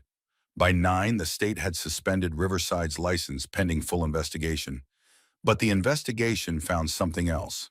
Body Sims had kept digging. He was not the kind of man who stopped when the surface problem was solved. Army intelligence had trained him to follow trails, and trails had a way of leading places nobody expected. He worked through the night after the hearing. Coffee and energy drinks keeping him sharp. Following digital breadcrumbs the way he had once followed communications intercepts in a desert on the other side of the world. State funding to Riverside, $3,400 per month per child for comprehensive care. 9 children, $30,600 monthly, $367,200 yearly. Nolan's actual spending on children, approximately $300 per child per month. Total $2,700 monthly, $32,400 yearly. The difference, $29,400 monthly, $334,800 yearly, times 5 years. Total embezzled, $1.6 million. Boats, vehicles, a timeshare in Cabo, restaurants, vacations, all purchased while children under his legal care counted the hours in dark closets and ate expired rice and lost the ability to speak because speaking was punished and silence was survival. But that was not all. Buried in archived emails from 2 years ago hidden in a folder labeled Tax Documents, Body found a name. Diane Nolan, Garrett's wife, deceased. Death certificate listed cause of death as complications from pneumonia. She had died 2 months after Garrett took out a life insurance policy on her. $200,000 payout. Body pulled medical records. Public information from the hospital where Diane died. Admission notes or C notes. Patient presented with sudden onset respiratory distress. No prior respiratory history. Rapid decline despite intervention. Attending physician note buried deep in the file where someone who was not looking for it would never find it. Clinical presentation inconsistent with natural pneumonia progression. Recommended further investigation. Family declined autopsy. Garrett Nolan had declined the autopsy. Said it was too painful. Said he could not bear to put his wife through that indignity. Said he wanted to remember her as she was. 2 months later, he cashed the insurance check. 6 months after that, he bought the Ford F-150 Platinum Edition. The timeshare. The boat. Body showed the findings to Roach, to Cole, to Shepard. The room went quiet. The kind of quiet that comes when you realize the man you thought was a thief and an abuser might also be a killer. We can't prove murder. Shepard's voice was careful, measured. The lawyer in him overriding the fury, not without an autopsy. And it's been 2 years, but we can give it to the district attorney. Let them decide if they want to investigate further, which they did. By Tuesday evening, additional charges were filed against Garrett Nolan. Felony fraud, grand theft, and 9 counts of child endangerment, 9 counts of felony neglect, embezzlement of state funds, and the district attorney requested an exhumation order for Diane Nolan's remains. Testing for poisons, antifreeze showed up in toxicology even years later. Ethylene glycol, bone marrow preserved chemical signatures that soft tissue did not. Bail was set at $500,000. A man who had stolen over $1 million but spent it all on toys and debt could not make bail. Garrett Nolan would wait in county jail for trial, but while the legal system ground forward, something else was happening in the house on Oakwood Drive. Wednesday afternoon, Cole got a call from Shepard. They want to interview Wren, district attorney's office. They need her testimony on record for the criminal case. Cole looked at Wren. She was on his couch reading a children's novel Dutton had brought over. A story about a girl who saved a kingdom. She was sounding out words slowly, rebuilding speech skills, relearning how to use her voice after 6 months of being punished for having one. She's been through enough, I know, but her testimony seals the case. Without it, Voss will argue the recording was obtained illegally, that Wren was coached by adults with an agenda. Her voice, her words, her story on the record, that's what puts Nolan away for good. She deserves to be heard. On record. Officially. Cole sighed, the sound of a man caught between protecting his daughter from more pain and knowing that the pain had purpose. I'll ask her, but if she says no, it's no. I'm not forcing her. Understood. I'll be there either way. Cole knelt beside the couch. Wren looked up from her book. Blue eyes that had learned to read adults the way other children read picture books. Looking for danger. Looking for deception. Finding neither. Wren, the prosecutor wants to talk to you. Get your story on video. So when we go to trial, everyone knows exactly what happened. Not secondhand, not through reports, your words. Wren's hand tightened on the book. Will Mr. Nolan be there? No. Just you and me and Shepard and the prosecutor. Safe room. No pressure. Do I have to know? The word hung in the air. Simple. Absolute. The first time in 6 months that an adult had told Wren she did not have to do something and meant it. She was quiet. Thinking. Cole could see the wheels turning behind those blue eyes. The calculation that should not be necessary for a 7-year-old but was. Then Wren closed the book. Carefully. Marked her place. I want to do it. If I don't tell, he might hurt more kids. Other kids at other places. I don't want anyone else to be scared like I was. Cole felt pride swell in his chest. The fierce, aching kind that comes from watching someone you love choose courage when fear would be so much easier. Okay, we'll do it together. Thursday morning, district attorney's office, conference room with cameras set up, recording equipment tested. Everything documented and official. Wren sat between Cole and Shepard, small in the big chair, feet not touching the floor. Dog tags visible above the collar of her purple shirt. Across the table sat 8A Maren Caldwell, 36 years old, Crimes Against Children Unit, 16 years prosecuting abuse cases. She had seen everything, heard everything, thought nothing could surprise her anymore. But children still surprised her. Their resilience, their courage, the way they kept hoping even when every adult in their lives had failed them. Wren, I'm going to ask you some questions about your time at Riverside. If you need a break, just say so. Okay. Okay, how long were you at Riverside? 6 months. And when you arrived, could you talk normally? Yeah, my mom said I was a good talker. What happened to your talking after you got to Riverside? Wren's voice got smaller. Mr. Nolan said talking too much was bad. If we talked, we got in trouble. So I stopped talking. And then I forgot how. What kind of trouble? Quiet room. Or the spoon. Maren's pen moved steadily, recording every word, building the case that would ensure Garrett Nolan never touched another child. Can you tell me about the quiet room? It's a closet, really dark, no windows. He locks you in, sometimes for a long time. How long were you in there? The longest, 28 hours. I counted, 112 ABCs. Did you have food or water? Number bathroom. Wren looked down, ashamed, still. Even now, even after everything. No, Maren's voice was gentle. Wren, that's not your fault. You understand that. A small nod. Can you tell me about the food at Riverside? We didn't get much. Breakfast was only 3 days a week, lunch sometimes. Dinner was rice and beans, small bowls. If you asked for more, you got the spoon, the wooden spoon. Yes, Mr. Nolan kept it on the kitchen wall. Ren, why did you run away? The girl's voice broke. Not from weakness, from the weight of truth.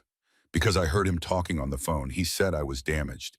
He said he was sending me to a worse place. He said nobody would ever want me. And I thought if I stay, I'll die there.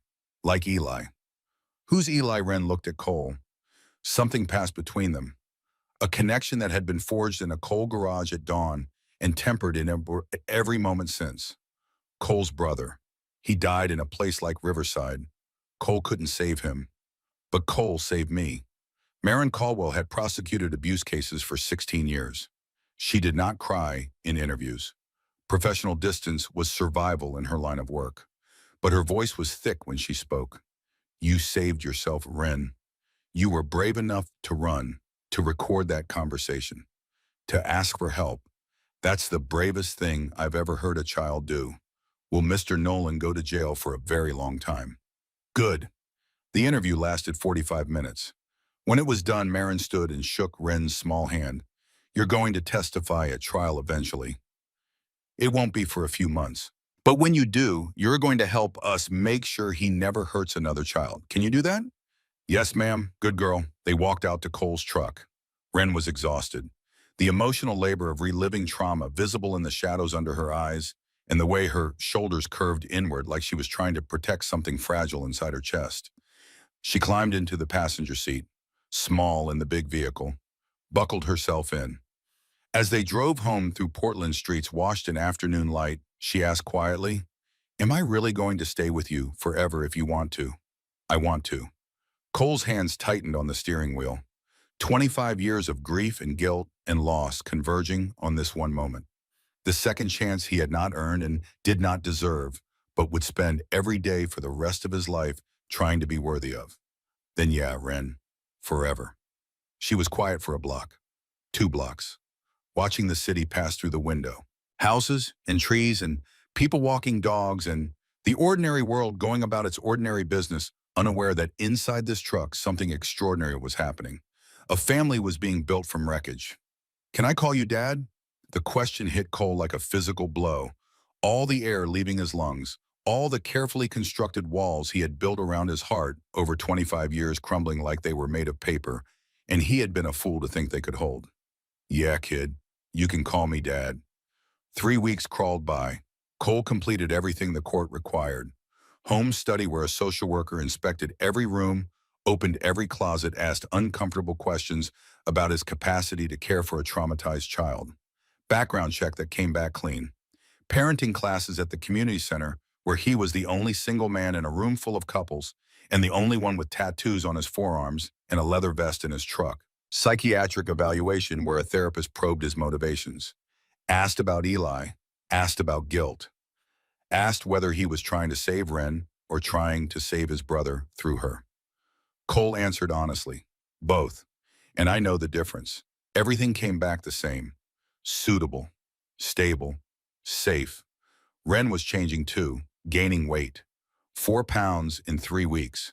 Still thin, but less skeletal. Speaking more clearly. Seeing a speech therapist twice a week who was amazed at her progress. Starting to use full sentences. Still stuttered when scared. But less often now, she slept in the blue bedroom with the door open. Cole's room across the hall. Had nightmares sometimes. Woke up crying about the quiet room. But Cole was always there, sitting beside her bed, hand on her shoulder, grounding her, reminding her she was safe. She went to the clubhouse sometimes, met the brothers' families, played with their kids. Started understanding that family could look different than what she had imagined. Dutton's wife taught her to braid hair. Roach's daughter took her to the park. Dr. Tessa showed her basic first aid. Small pieces of normal life, building a foundation where there had been nothing but sand. But the trial loomed, scheduled and rescheduled 3 times while Philip Voss Nolan's defense attorney filed motion after motion, trying to suppress the recording, trying to exclude witness testimony, trying to delay until public attention faded and the system went back to not caring about children nobody wanted. Shepard called on a Friday evening. Voss filed a motion today. He's going to argue Ren has adjustment disorder. That the motorcycle man, the imaginary friend she told Cole about, proves she confuses fantasy with reality. He's going to try to destroy her credibility on the stand. Cole looked through the doorway at Ren. She was at the kitchen table doing homework. Math problems. Tongue poking out in concentration. 8 years old in 3 weeks. Getting stronger every day. She's the most honest person I've ever met. I know that. You know that. But a jury doesn't know that yet. Voss is good at what he does. He's going to try to make a 7-year-old girl doubt her own memory on a witness stand in front of strangers. And we need to be ready for that. Cole was quiet for a long time. She'll be ready. She's been ready since the night she ran. The trial began on a Tuesday in September. Summer had passed in a blur of adjustment and healing. Ren living in the blue bedroom with the door that never closed all the way because she needed to see the hallway light. Cole learning how to be a father to a child who flinched at sudden movements and hoarded granola bars in her dresser drawer because some part of her brain still believed the food might disappear. Learning together. Growing together. Building something that looked like family from materials nobody would have chosen, but that turned out to be stronger than anything assembled from a catalog. By September, Ren had gained 12 pounds, 54 now, still small for her age but healthier. Color in her cheeks, strength in her legs. Her hair had grown past her shoulders, blonde and thick, usually in braids she had learned to do herself from watching Dutton's wife. The stutter was almost gone. Speech therapy twice a week for 4 months had rebuilt what Riverside had broken. Words came easier now, full sentences, sometimes whole paragraphs of thought observations about the world that surprised Cole with their precision, their tenderness, their refusal to be cynical despite everything she had endured. She went to school, second grade at Bridgeport Elementary, made friends slowly, cautiously, the way you build a house on ground that has betrayed you before, testing each friendship like testing ice on a pond, putting weight on it gradually, waiting to see if it would hold. A girl named Emma became her closest friend. Emma, who knew nothing about courtrooms and quiet rooms and the sound a wooden spoon makes against the back of a child's legs. Emma, who shared juice boxes at lunch and picked Ren first for kickball, and once told her that her braids were the prettiest in the whole class. Cole drove Ren every morning, picked her up every afternoon, helped with homework at the kitchen table while dinner cooked. Simple routines. Normal life. The kind Ren had never known, and Cole had stopped believing he deserved. But the trial loomed over everything like weather coming in from the coast. Visible on the horizon, getting closer every day. Tuesday, September 17th. Multnomah County Circuit Court. Judge Harold Fisk's courtroom was larger than Judge Whitmore's family court. More formal. Dark wood paneling, high ceilings, the seal of Oregon mounted behind the bench, flags on either side. The architecture of justice designed to intimidate. And it worked because Ren's hand tightened in Cole's as they walked through the doors, and she whispered that it looked like the kind of place where giants decided things. Jury selection had taken 3 days. 12 citizens, 7 women, 5 men, ranging from 24 to 68. Teacher, accountant, retired postal worker, barista, electrician, small business owner. People who had agreed to sit in judgment of a man accused of destroying children for profit. ADA Marin Caldwell stood for opening statements at 9 in the morning. 36 years old. Sharp suit, sharper mind. 16 years in the Crimes Against Children unit. Every case had left a mark, and she wore them the way soldiers wore medals. Invisible to everyone except those who knew where to look. Ladies and gentlemen, this case is about a man who saw vulnerable children and saw dollar signs. Garrett Nolan ran Riverside Children's Home for 8 years. During that time, he received over $3 million from the state of Oregon to provide comprehensive care for orphaned and foster children. Food, shelter, education, medical care, therapy, everything a child needs to survive and everything a child deserves to thrive. She walked along the jury box, made eye contact with each person, not performing, connecting, making each juror feel that this was personal because it was. Instead, he gave them starvation. He gave them violence. He gave them isolation and fear. And he pocketed the difference, $1.6 million over 5 years, while children under his care lost weight, lost the ability to speak, lost hope. She gestured toward Ren, Small girl in a blue dress, hands folded in her lap. Dog tags hidden under the collar, but they're always there, the weight of a promise against her sternum. Wren Calloway is 7 years old. She weighed 42 pounds when she escaped Riverside by running barefoot through a freezing April night. She should have weighed 50. She should have been attending school. She should have been receiving speech therapy that the state paid for every single month. Instead, she was locked in a closet for 28 hours because she asked for more food. Marin's voice hardened, not louder, harder. The way steel gets harder, not bigger. You're going to hear from Wren. You're going to hear from medical experts who documented her injuries. You're going to, you're going to hear from neighbors who saw her crying at windows and called police. And most damning of all, you're going to hear Garrett Nolan in his own words recorded without his knowledge, calling children revenue streams, admitting to pocketing funds meant for their care, describing a 7-year-old girl as too damaged to help. She walked back to the prosecution table. By the end of this trial, you will understand that Garrett Nolan did not just neglect these children. He systematically abused and exploited them for financial gain. And when you understand that you'll do what justice requires, you'll hold him accountable. Philip Voss stood for the defense. Mid-50s, expensive suit, silver hair, the kind of lawyer who made problems disappear through procedural technicalities and the weaponization of reasonable doubt. Ladies and gentlemen, you're going to hear a lot of emotional testimony, sad stories, difficult situations, but I ask you to remember something important. Garrett Nolan dedicated 8 years of his life to caring for the most vulnerable children in our community. He walked the same path Marin had, making his own eye contact, building his own credibility from different materials. Was Riverside perfect? No facility is. The budget was tight. Resources were limited. Mr. Nolan made difficult decisions every day about how to allocate funding. Sometimes those decisions meant cutting breakfast to 3 days a week. Sometimes it meant prioritizing shelter over therapy. These weren't crimes. These were the impossible choices people make when trying to care for damaged children with insufficient resources. The word landed like a stone in still water. Damaged children, the same phrase Nolan had used on the recording. Voss either did not notice or did not care. My client is not a monster. He's a man who did his best in an impossible situation. And when you hear all the evidence, you'll find that the state has not proven beyond a reasonable doubt that Garrett Nolan committed any crime. The prosecution built its case through the morning, witness by witness, brick by brick. Dr. Tessa Rourke took the stand first, walked the jury through Wren's medical examination. Weight, height, bruising, the welts on her legs, the destroyed feet. The ankle that a 7-year-old had run 6 miles on because staying was worse than broken bones. Photographs shown to the jury. Several looked away. One woman in the back row pressed her hand over her mouth. The retired postal worker in seat 3 stared at the images of Wren's legs with an expression that suggested he had already made up his mind, and the rest of the trial was formality.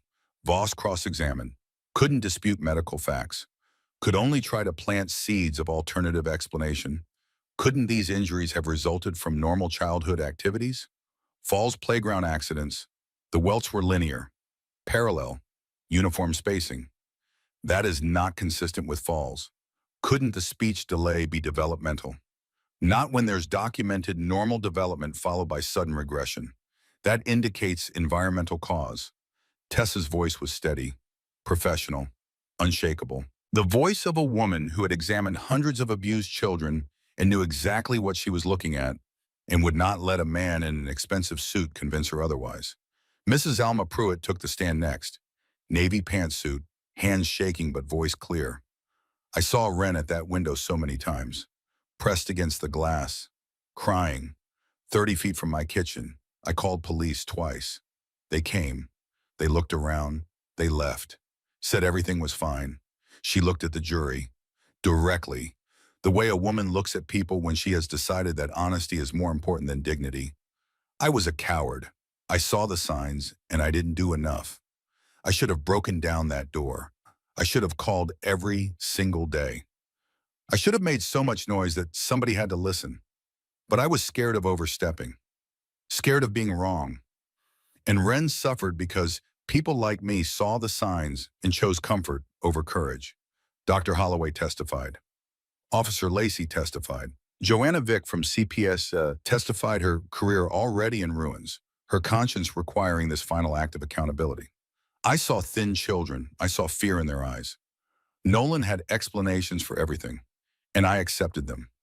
I was carrying 43 active cases, and I prioritized paperwork over instinct. I wrote reports that said the facility meets standards. I lied. Not deliberately, but functionally. I told the system what it wanted to hear instead of what those children needed me to say. Body Sims testified about the recording, chain of custody, metadata verification, certification that the audio was authentic and unaltered. Then Marin played it for the jury. The courtroom fell silent, Nolan's voice filling the space. Smooth, professional, describing children as revenue streams, admitting to cutting meals, pocketing therapy funds, calling Ren too damaged to help. Several jurors looked at Nolan. He sat at the defense table in his khakis and button-down, wire-rimmed glasses, the same pleasant face that had fooled police and social workers and doctors and neighbors for 8 years.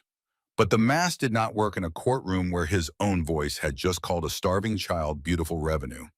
The financial expert testified last before Ren, forensic accountant who had spent 3 months following the money. State funding to Riverside totaled $3.2 million over 8 years.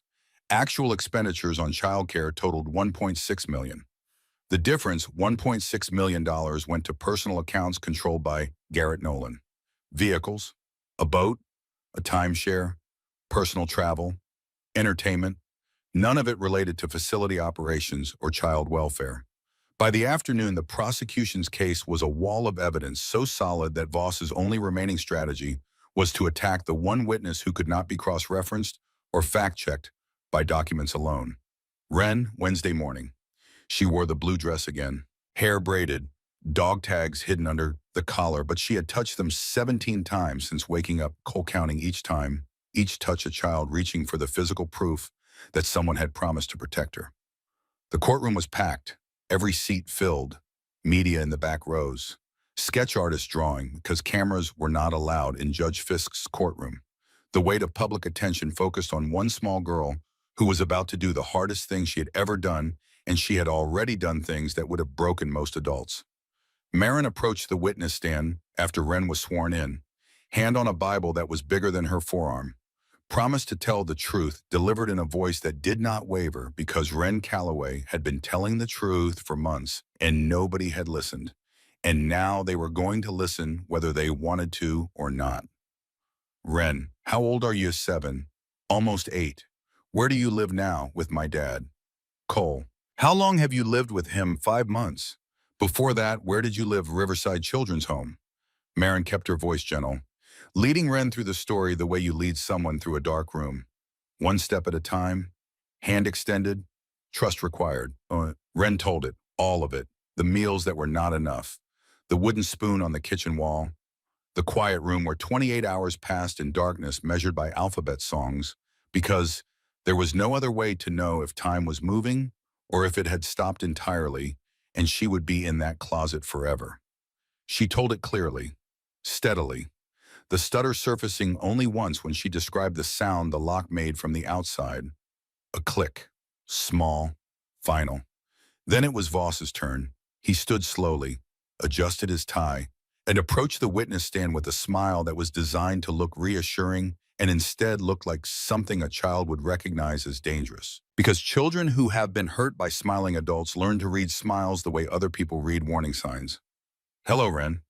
Ren did not respond, just watched him. Ren, you said you heard Mr. Nolan on the phone. How did you hear that conversation? The air vent goes from my room to his office, and you recorded it without telling him. Yes. Do you know that recording someone without their permission is against the rules? I didn't know. I just wanted someone to believe me. But you've made up things before, haven't you? You told Mr. Harlan about an imaginary friend, the motorcycle man, someone you invented in your head. He was in my dreams to help me feel better. So you imagined someone who would rescue you, someone who wasn't real. How do we know you didn't imagine other things too? Ren's eyes filled with tears, the first cracks in her armor. It wasn't imaginary. It happened. But you have trouble sometimes, don't you? Telling the difference between what's real and what you wish were real. You have nightmares. You see things that aren't there. You talk to yourself sometimes. Objection, badgering the witness. Sustained. Mr. Voss, rephrase. Voss softened his voice, which was worse, because the soft voice was the voice Nolan had used. The concerned voice. The voice that said, trust me while it locked closet doors. Wren, isn't it possible that you misunderstood what you heard?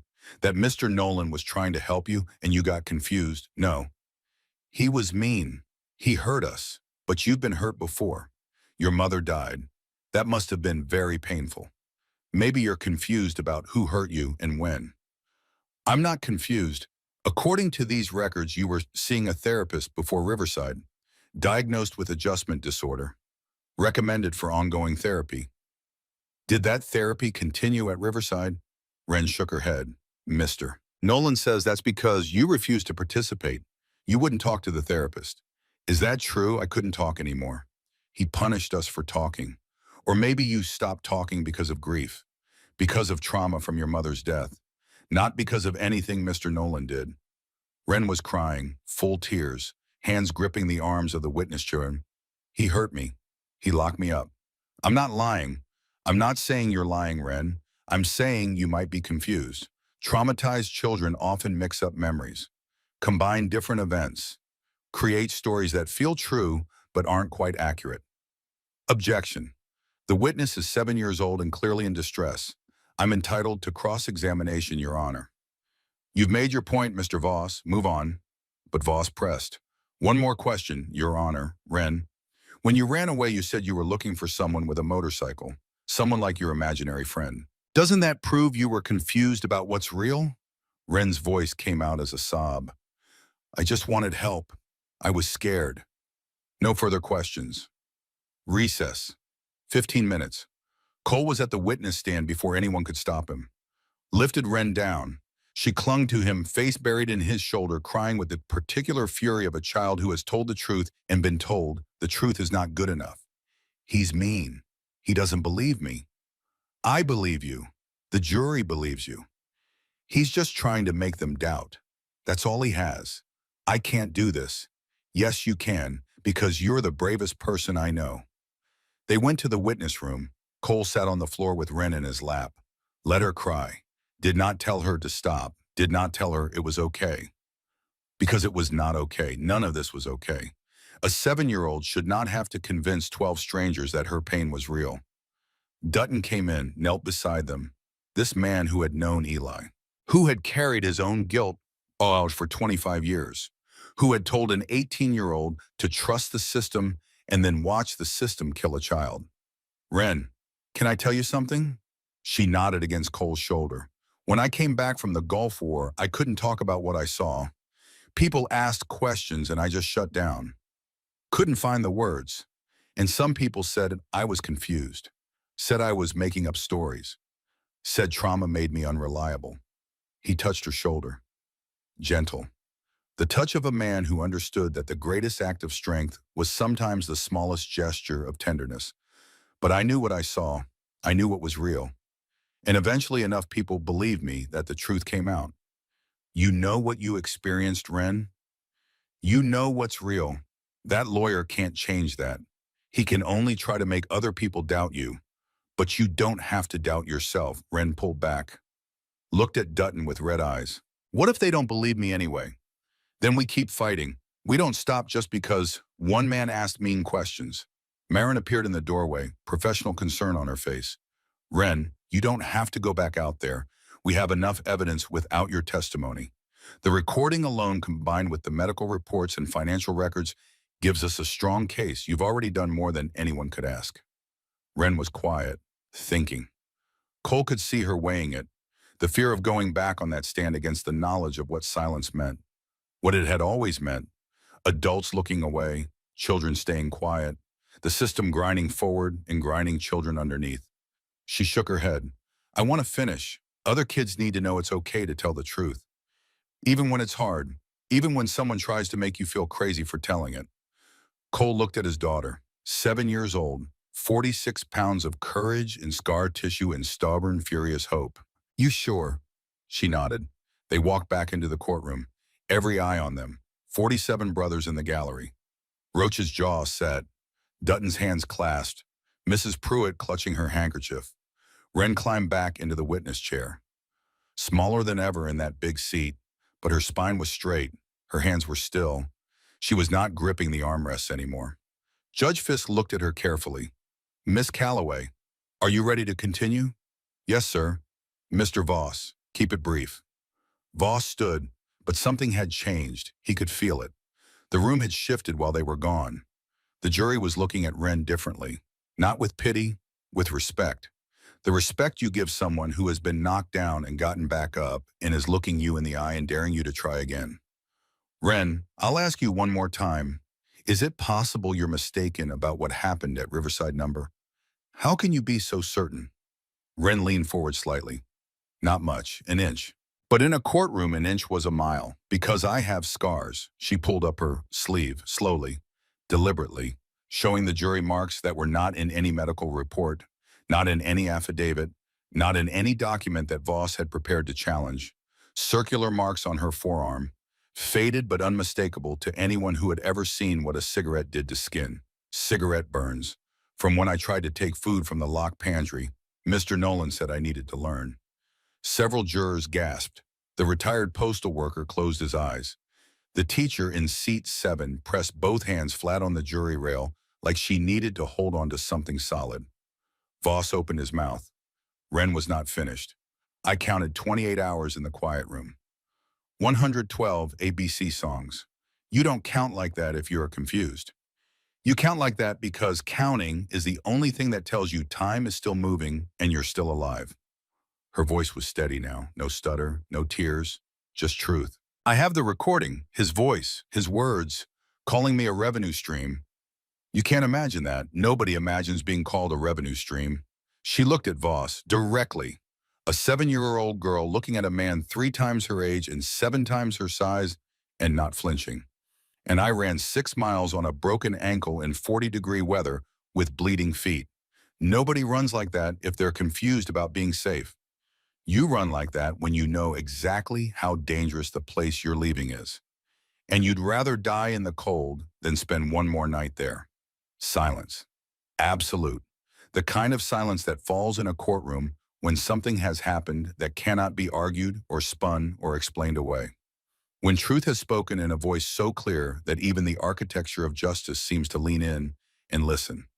Voss sat down. No further questions. Marin stood for redirect, her voice barely above a whisper. The courtroom so quiet that a whisper carried to every corner. Wren, why didn't you tell anyone about the cigarette burns before? Because I was ashamed. I thought it was my fault for trying to take food. That I deserved it. It was not your fault. You understand that now, my dad told me. It's never okay for adults to hurt kids. No matter what the kid did, no matter what. One final question. Are you glad you told the truth today? Even though it was hard, yes, because if I don't tell Mr. Nolan, might hurt more kids somewhere else. And I don't want anyone to be scared like I was. I don't want anyone to count ABCs in the dark. No.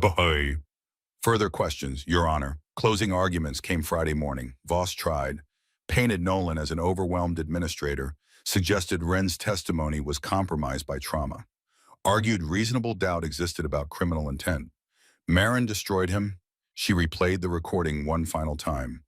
Let the jury hear Nolan laugh about pocketing therapy funds, calling children revenue streams, describing Wren as too damaged to help. This is not a man overwhelmed by circumstances. This is a man who saw vulnerable children and saw profit, who systematically starved, beat, and exploited them for 8 years, who caused harm beyond calculation to dozens of children for $1.6 million. She walked along the jury box one final time. Wren Calloway ran 6 miles on bleeding feet and a sprained ankle. 7 years old, 42 pounds, running through a freezing night because staying was worse than anything she might face out there. Let that sink in. A child chose unknown danger over the care this man was paid to provide. She pointed at Nolan. He called her damaged. But she's not damaged. She's a survivor.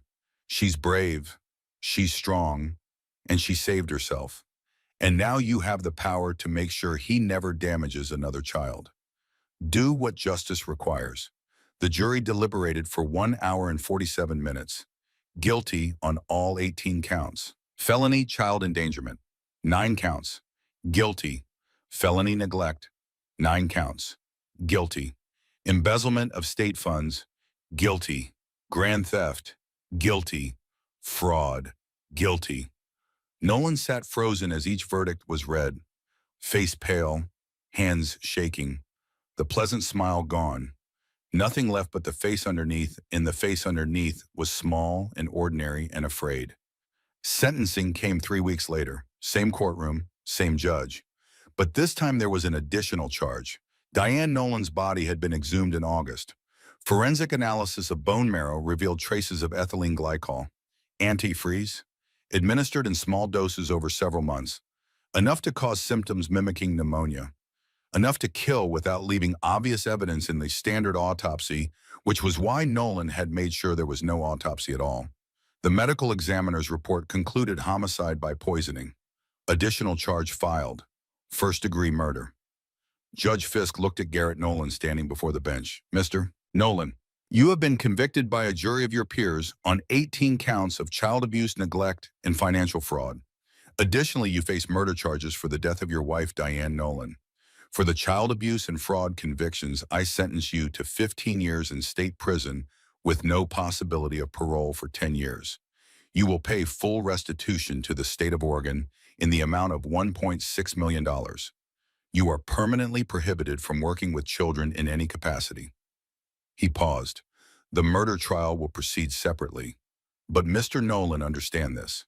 You will never leave prison. Whether you die there after 15 years or after a life sentence for murder, you will spend your remaining days knowing that your crimes have been seen, that the children you harmed have been heard, that a 7-year-old girl with more courage than you will ever possess brought you down with a broken phone and the truth. Nolan was led away in handcuffs, did not look at the courtroom, did not look at Wren, just kept his eyes forward as officers escorted him through the side door and out of the story he had written for himself and into the one that Wren had written for him. Wren did not cheer, did not celebrate. She cried quietly in Cole's arms. "What's wrong, kid? We won." Her voice was muffled against his shoulder. "I'm sad for Mrs. Nolan.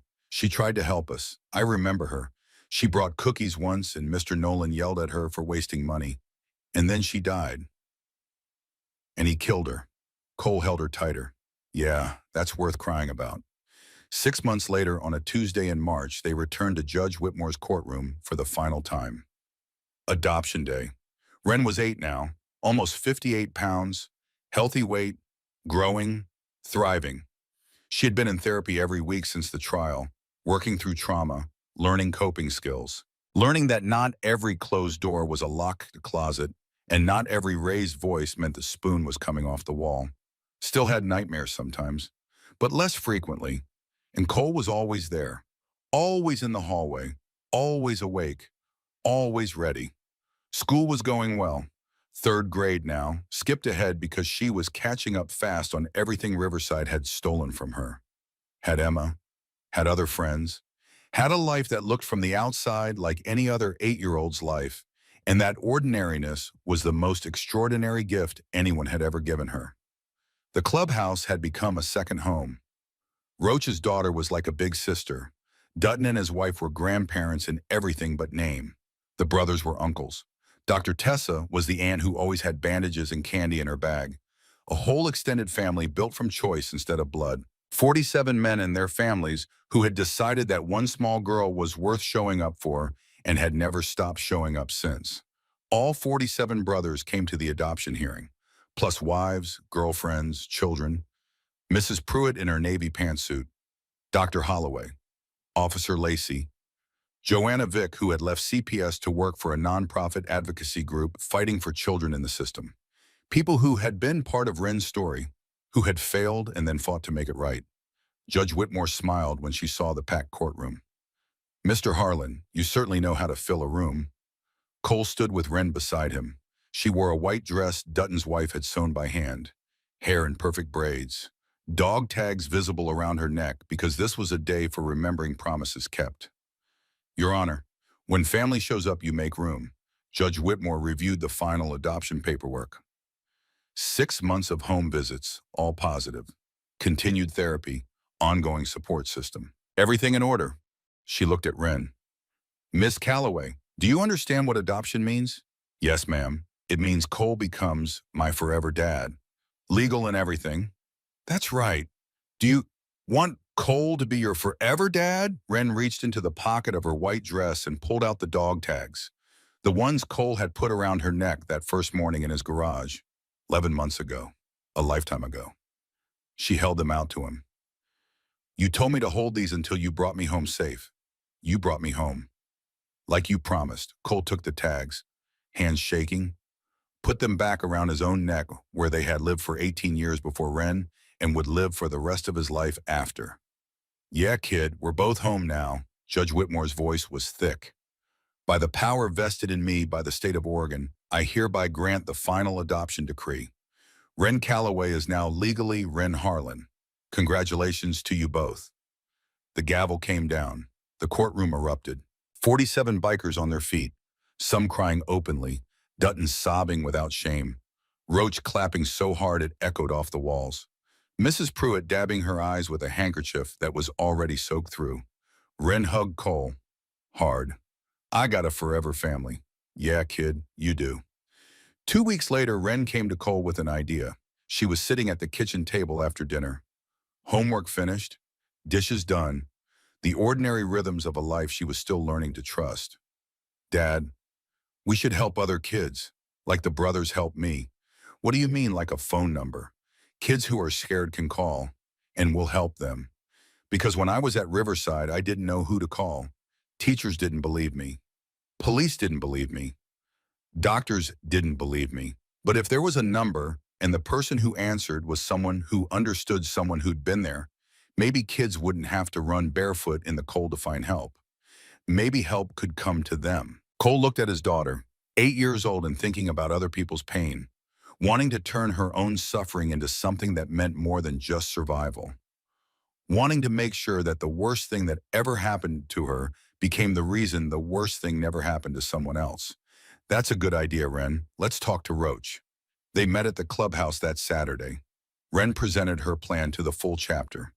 Standing on a chair so everyone could see her. No stutter, no fear, just the clear, steady voice of a child who had learned that speaking up was worth the cost. Kids are scared to tell adults about bad things because adults don't always believe them. I told 4 adults and nobody listened. But maybe they'd call a number if they knew the person on the other end would believe them. Someone who wouldn't just say they'd look into it and then forget. Roach listened carefully, his massive frame still in his chair, expression unreadable. What would we call it, Wren thought, tilted her head the way she did when she was working through something important. Angels watch, because you're angels on motorcycles, and you watch out for people. The vote was unanimous, 47 hands, not a moment's hesitation. Angels Watch launched 1 month later. Phone number distributed to schools, shelters, hospitals, pediatric clinics, anywhere a child in trouble might see it. Staffed around the clock by rotating brothers and trained volunteers. Crisis counselors on call. Direct lines to police, CPS, and attorneys who would actually fight. The first call came 3 weeks after launch. Wren was at the clubhouse doing homework when the phone rang. She looked at Roach. He nodded. She picked up. Angels Watch. This is Wren. A small voice on the other end. A girl, maybe 9 or 10, shared in the particular way that only children who have learned to be quiet about their fear can be scared. Is this the place that helps kids? Yes. What's your name? The girl hesitated. The hesitation of someone deciding whether to trust. Whether this time would be different from all the other times. Hadley. Hi, Hadley. I'm Wren. I was where you are once. Tell me what's happening. 20 minutes later, Roach and 3 brothers were rolling to an address in Northeast Portland. Hadley Briggs, 10 years old. Foster placement gone wrong. Foster father drinking, getting violent.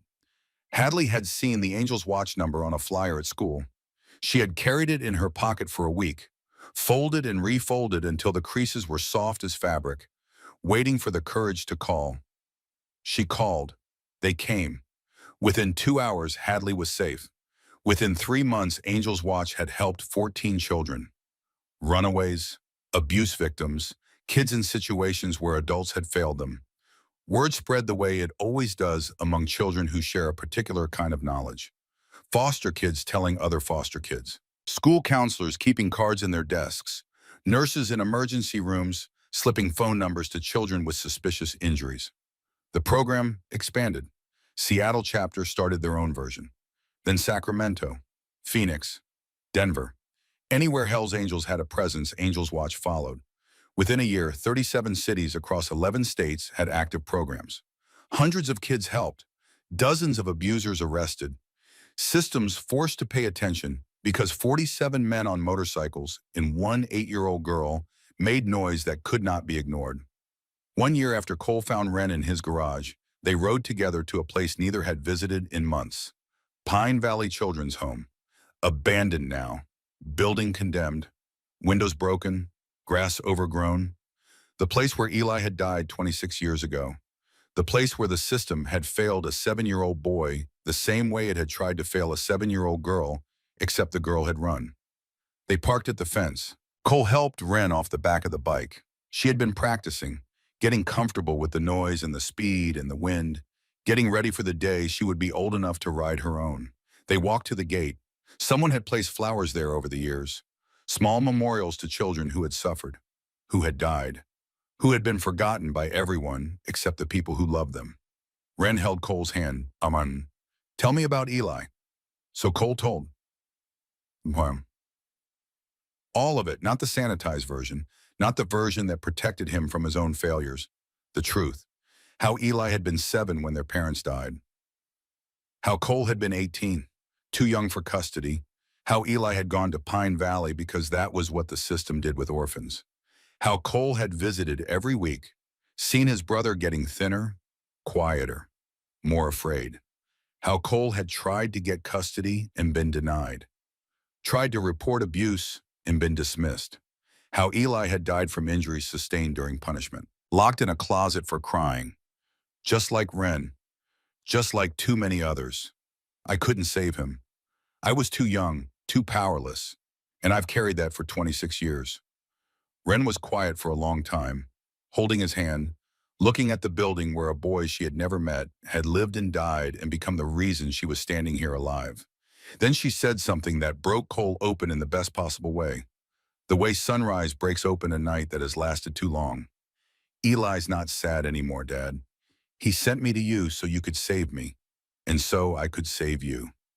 Cole knelt beside his daughter, this brave, healing, extraordinary girl who had become his second chance and his redemption and his proof that the world, for all its cruelty, still contained the possibility of grace. Yeah, kid, I think you're right. They stood there for a while. Then Ren picked wildflowers from the overgrown grass, tied them with a ribbon from her hair, placed them at the gate. Thank you for sending me your brother Eli. He's a good dad. The sun was setting when they rode home, Cole's Harley rumbling through Portland streets. Ren pressed against his back, arms wrapped around his waist, dog tags clinking against his chest. Home was a blue bedroom with an open door, a kitchen table covered with homework, a living room full of brothers who showed up for movie nights, a garage with motorcycles and tools, and the memory of a morning when everything changed. Home was a daughter who had chosen him as much as he had chosen her, who had run through the cold, seeking safety, and found family instead. That night, Ren came to Cole's room before bed, something she did sometimes when the nightmares felt close. Dad, can I ask you something? Always. Do you still dream about Eli sometimes? But they're different now. Less sad. He's happy in them. And he's with you. She climbed onto the bed beside him, small in her pajamas, 8 years old and still learning that bedtime did not mean being locked away.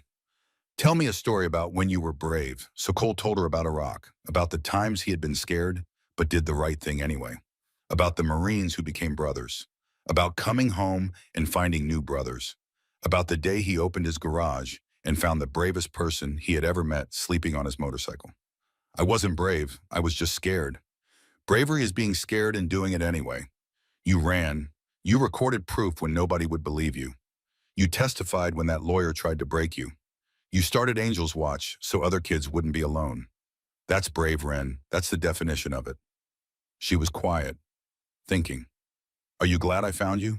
Cole pulled her close, every single day. She fell asleep there. Cole carried her back to the blue bedroom, tucked her in, made sure the nightlight was on and the door was open, stood in the doorway watching her breathe. His phone buzzed. Text from Roach. Another call came in. Boy, 7 years old, Seattle, needs help. Cole looked at Ren sleeping peacefully, thought about Eli, thought about all the children still waiting for someone to listen. He texted back, I'll make some calls. Let's get them safe. Because that was what they did now, what they would always do. Show up for kids nobody else wanted. Listen when others dismissed. Fight when the system failed. It would not bring Eli back. Would not erase 26 years of guilt. But it meant Eli's death had purpose. Meant Ren's suffering had sparked something bigger than one rescue. Meant broken people could heal by helping others heal. Cole lay down. For the first time in 26 years, he fell asleep without dreaming of failure. Instead, he dreamed of Ren learning to ride her own motorcycle someday, of Angel's Watch growing to every state, of a world where children who needed help could call a number and someone would come. He dreamed of Eli standing beside Ren, both of them smiling, both of them safe. And when he woke the next morning to the sound of his daughter in the kitchen, attempting pancakes with more enthusiasm than skill, he walked in and found flour on the counter, an eggshell in the batter, and Ren grinning at him like the morning itself was a gift she had not expected to receive. Best pancakes ever, kid. You're lying. But thanks, Dad, he smiled, and meant it.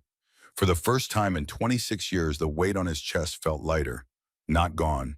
Never gone. But bearable. Because he finally understood what Ren had told him at Eli's memorial. Eli had not sent her to be saved. He had sent her so they could save each other. And from that saving, from that single act of a terrified girl choosing a stranger's motorcycle over one more night of darkness, a movement had grown that would ripple across the country and remind every child hiding in every quiet room in every city in America that they were not alone. That somewhere a phone was ringing and someone who understood was picking up.